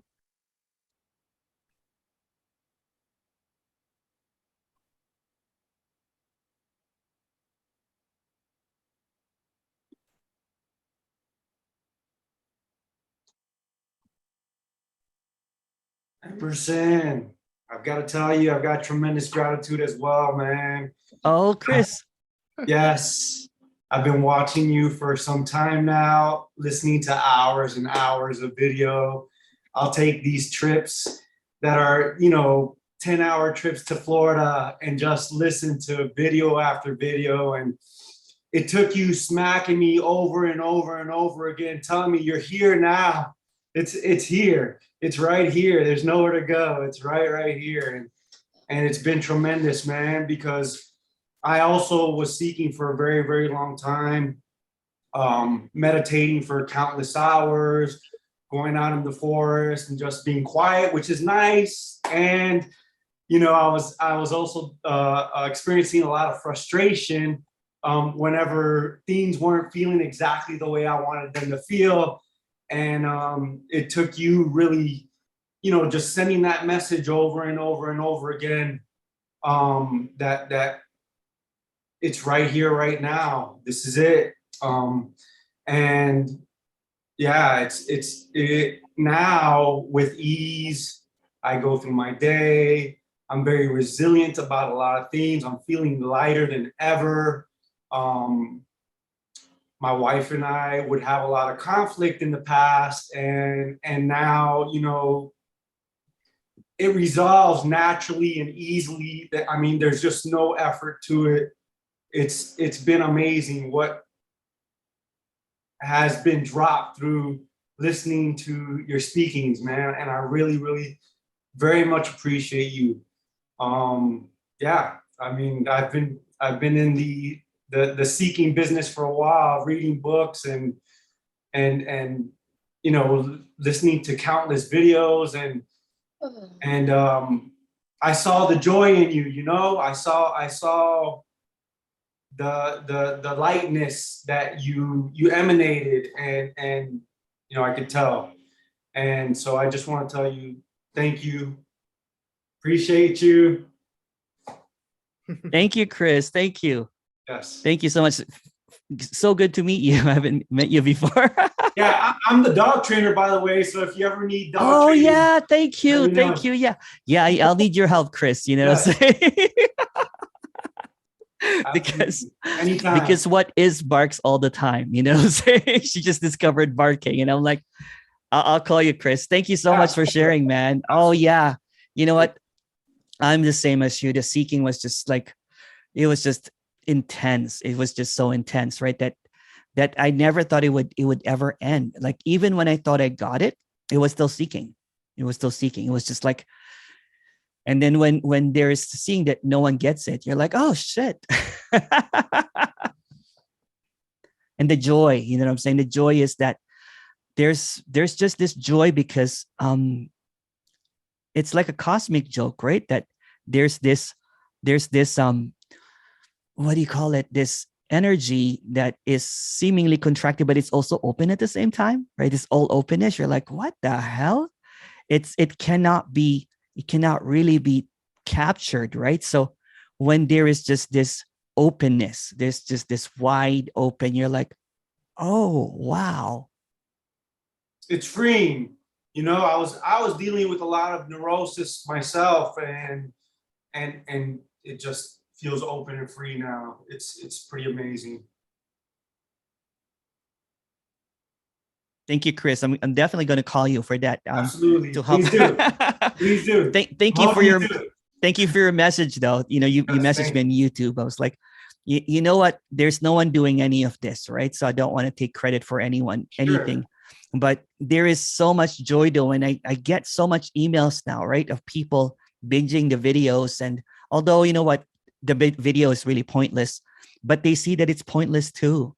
Yes. Right. So it's like when people ask me, why do you post so many videos? I'm like, well, I can't help it. There's no one doing any of this, right? But there's just this love of speaking about this, and repeating the same thing over and over again, but in a creative way, right? It's like, absolutely. That's big about the way you deliver it, is all the different ways that you delivered it. It was like there wasn't a specific language that you were anchored to. It was more like, look, man, it's every freaking thing. It's everything. Everything is nothing. Okay? Get it. Thank you. It's great.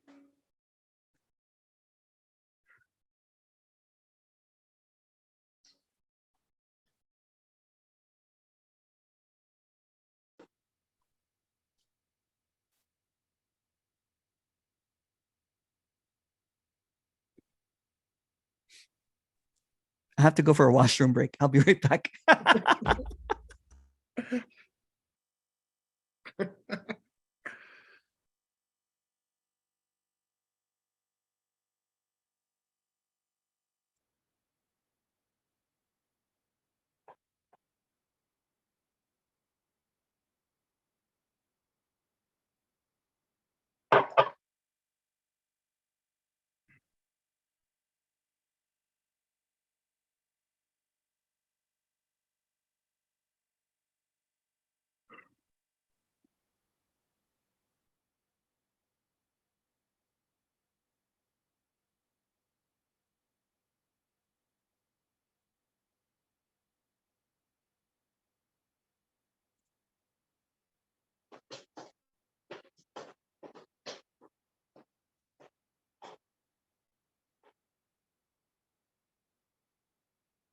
The mic is open. Anyone that wants to speak can just speak. I like this format. It's like a breakout room, but extended. Just yeah.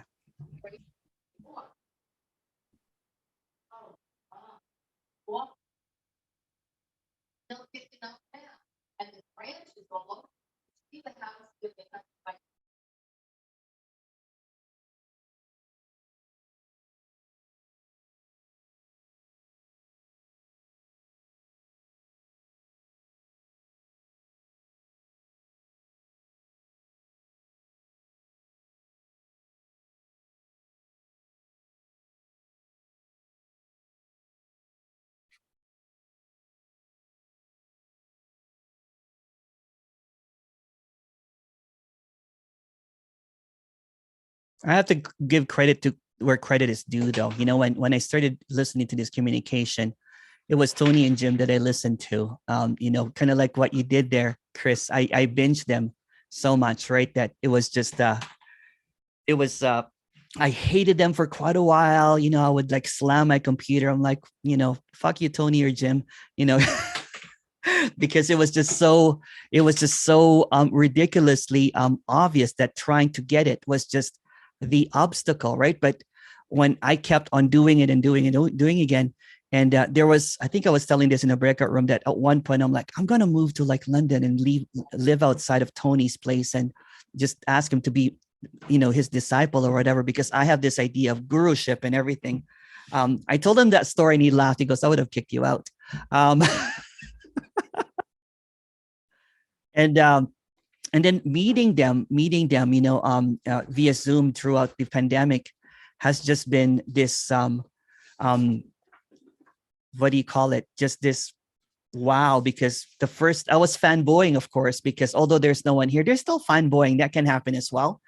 And the first thing that Tony told me was like, there's no one special here. I'm like, I know that, Tony, but can I just fanboy for a little bit? Thank you. Can I just? And then when I met Jim, we ate some sushi. It was just this beautiful kind of like, nothing, right? And here I was, chasing gurus all over the place and everything. And my puppy just got in, so sorry about that. She's like, there was this fanboying and there was just this guru thing. But once, you know what, and I'm going to say it, there's no one special here. But thank you so much for all of the beautiful kind of like sharings. It's much appreciated. What was seen as when there was no one special was that it's just all special. If you know what I'm saying, there's no more personalization of what special is. Everything is emptily special. I'm just going to get my doggy out, but you guys talk because she's going to control the room. I need your help, Chris, but I'll be right.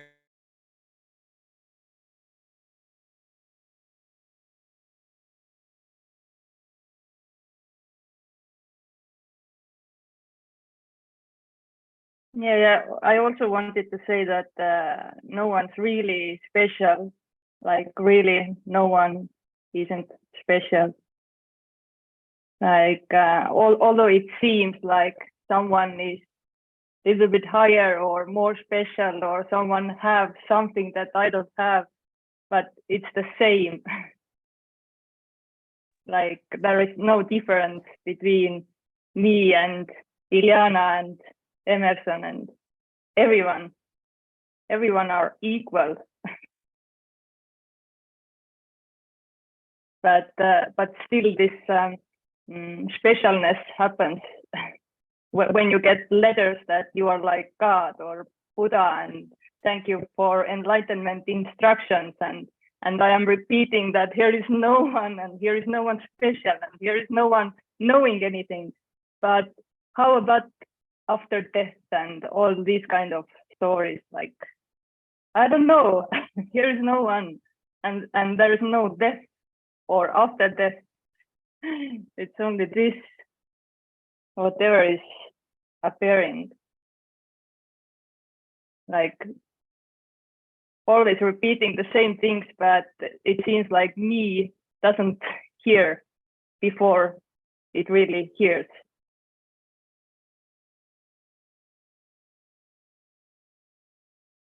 Yeah, so I was waiting Emerson to come Europe, like when it was in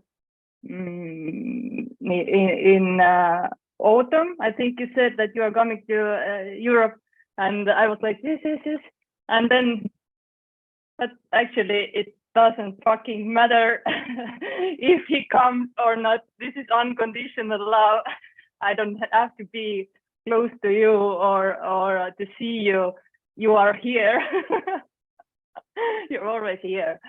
So it doesn't fucking matter, but it would be very, very awesome to see and meet, and maybe in Philippines in December or wherever. It doesn't matter. It's just fun and like nothing needs to be happen.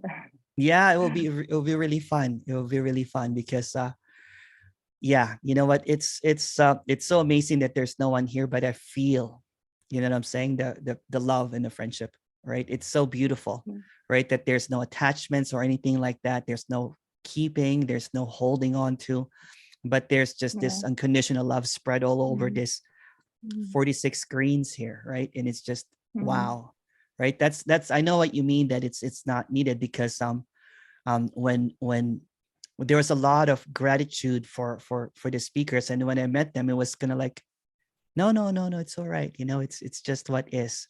It's just what is. And it's just been, and yeah, it's just been a beautiful kind of like year, right? Of doing nothing.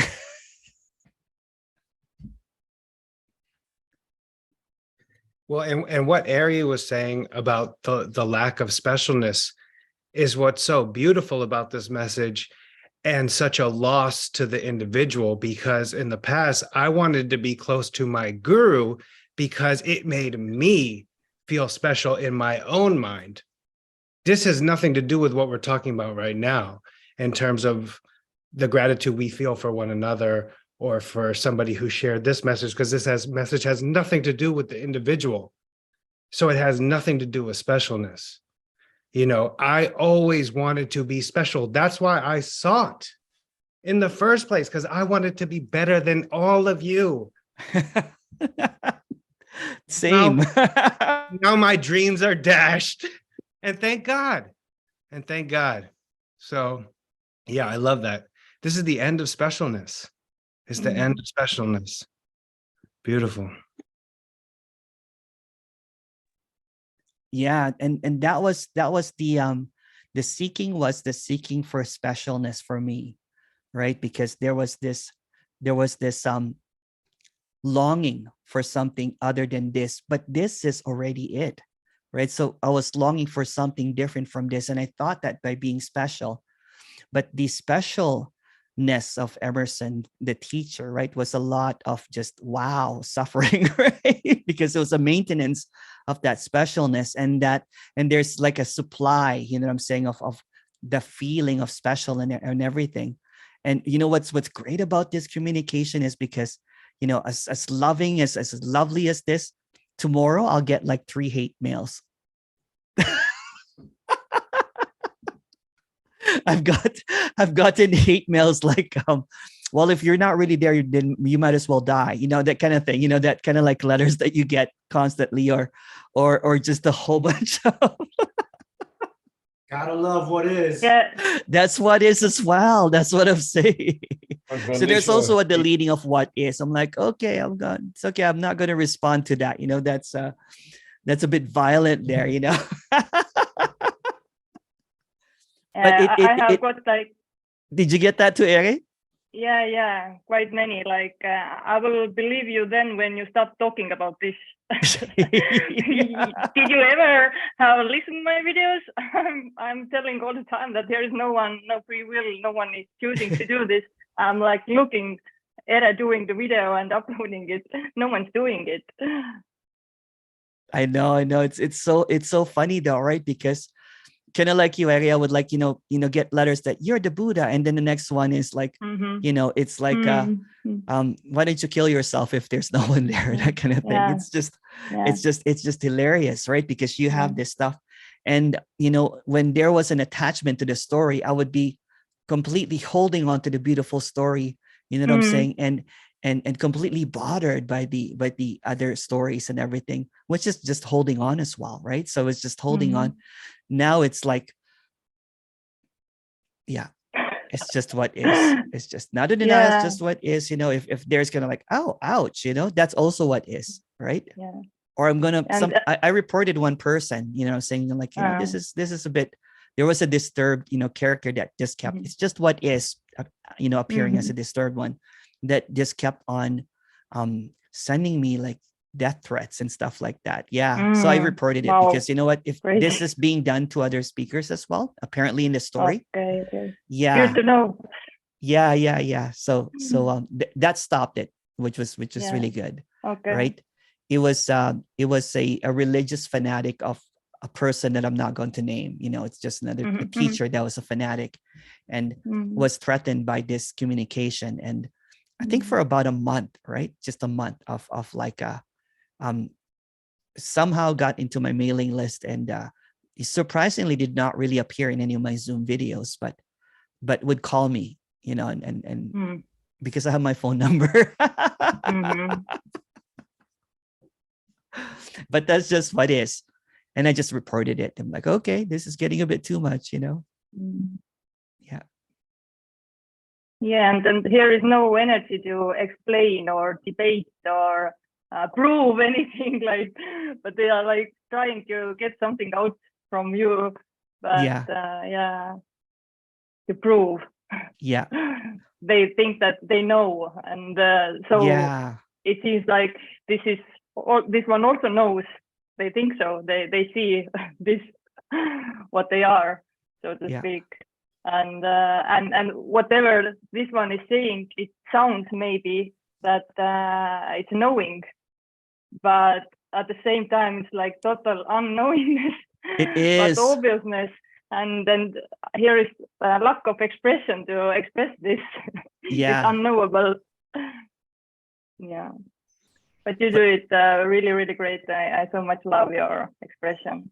Oh, thank you, Eri. I love your videos too. Thank you. Thank you.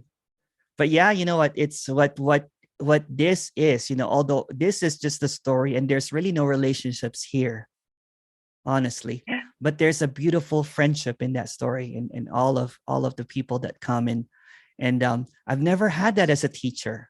As a teacher, I was always, you know, on the top, in a higher thing, right? And it was really hard to get to me, right? Because I was just this, I had this special delusion of specialness, and you know, and of course there were also people that gatekeep, you know what I'm saying? Because if you have a few people around you that you're anointed as special, they gatekeep others so that they don't get to you. And at the end of it, it was just very lonely and very devastating, right? You know, because everything that I held on to was just an illusion, was just a delusion. So what this is, although this is all an illusion, I can't explain it, but it's just I look forward to every single meeting. I get excited. It's like not a romantic date, but it's a date, you know, with what is. It's like I get dressed up, you know, saying, and I look forward to it. I don't prepare, but you know, I do try to look good. It's the friendships, it's the beautiful kind of like, you know, interaction with everything that is appearing as what is, and there's just no difference. And it's just, wow, what a perfect lover. Yeah.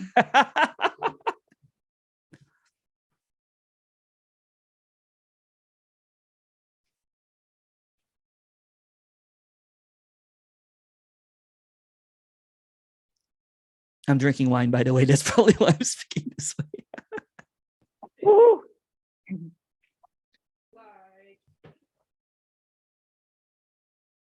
Hey, Jonathan. Yes, sir. Casey. I recognize the voice, but I don't see you. Oh, there you go. Yeah, I see. I got you. Yep. I just wanted to say you were so close. You were almost there, man. But you gave up. You almost made it. You almost made it. Yeah. And then you stopped seeking. Now you lost it all. No, I mean, it's a dumb joke, but it's just so funny how I loved how you were like, I want to be better than all of you guys. Yeah. It's true. That's like spiritually, for me, my measurement of whether I was better, I guess, than other people was how big the group was. And so as I got more into like channeling and different spiritual things, the group size would get smaller and smaller, more niche. And then eventually non-duality, radical non-duality, very small group. And so the ego is like, oh yeah, radical non-duality. This is it. This is the best spirituality. I've made it. Yeah. But not, you know, not really. But you know, it's a joke. No one makes it. Love you, man, by the way. Yeah, thanks for saying hi. Yeah.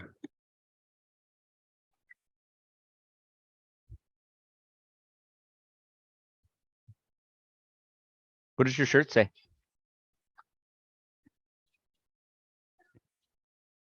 Cascade Mountains here in Seattle. Oh, the mountains. Cool. Yeah, Seattle's where I grew up. Yeah. Nice, man. Yeah. Is it raining? It is ice. It is ice. Oh. Yeah. It's so nice to hear so many different voices, though. I know people express that in the chat. For me, I just, I dip in and out of this other than a core group of folks who I know. And it was so nice to hear some of you guys share. And it's just so cool because we're just like reflections, or it's just like this reflections of the same ocean. You know what I mean? It's just like, whoa, we're all, everyone from Emerson to everyone. It's like to Tony, to whatever. I mean, it's just not two going on. So it's just so powerful just to hear it. And love, I think Lauren, somebody said, it's just love. I really feel, I don't know you guys, and there's so much love here. It's just palpable. And then the love is not it either, but the love is just beautiful to feel. The gratitude's not it, but the gratitude is so beautiful, or it is it, whatever you want to say, but just so grateful to all you guys. Love you, man. Yeah, I feel like the emotions are so much more raw and just so much more felt. It's just so beautiful. I love it.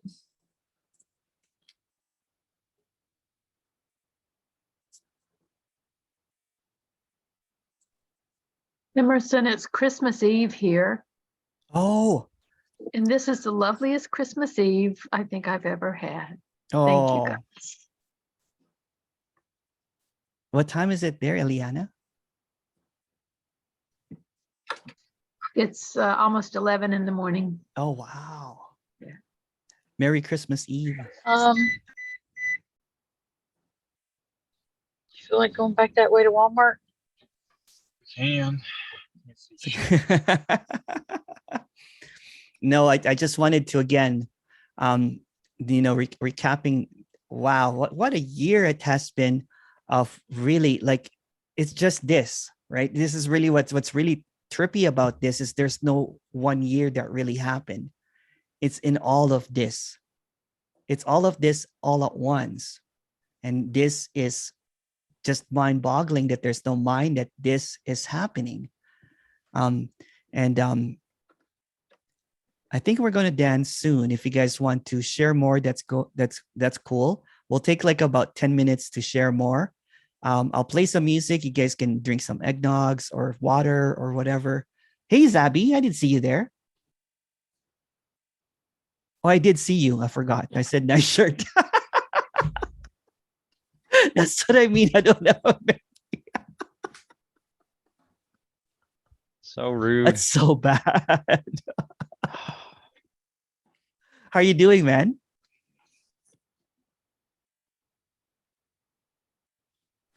Good. My bad. I was trying to find the unmute button. Good. How you doing, Emerson? I'm good.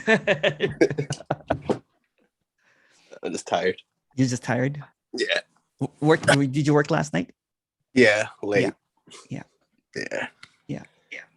All right. I'm just going to take a little break and then we're going to go dancing. We'll just play some music. Do you guys like drum and bass and then house music? Is that okay? Okay, let's do some drum and bass. I hope that's okay. Like I wanted to play something kind of like, but I like drum and bass because it's light and also very kind of like heavy at the same time. It's like, I don't know, you'll hear it. It's a bit kind of like an assault to all the senses in the beginning. I used to do ecstatic dances and all that kind of stuff. And I used to kind of like do all of this spiritual stuff, but I kind of like a hardcore stuff a little bit right now. So I hope you guys like it.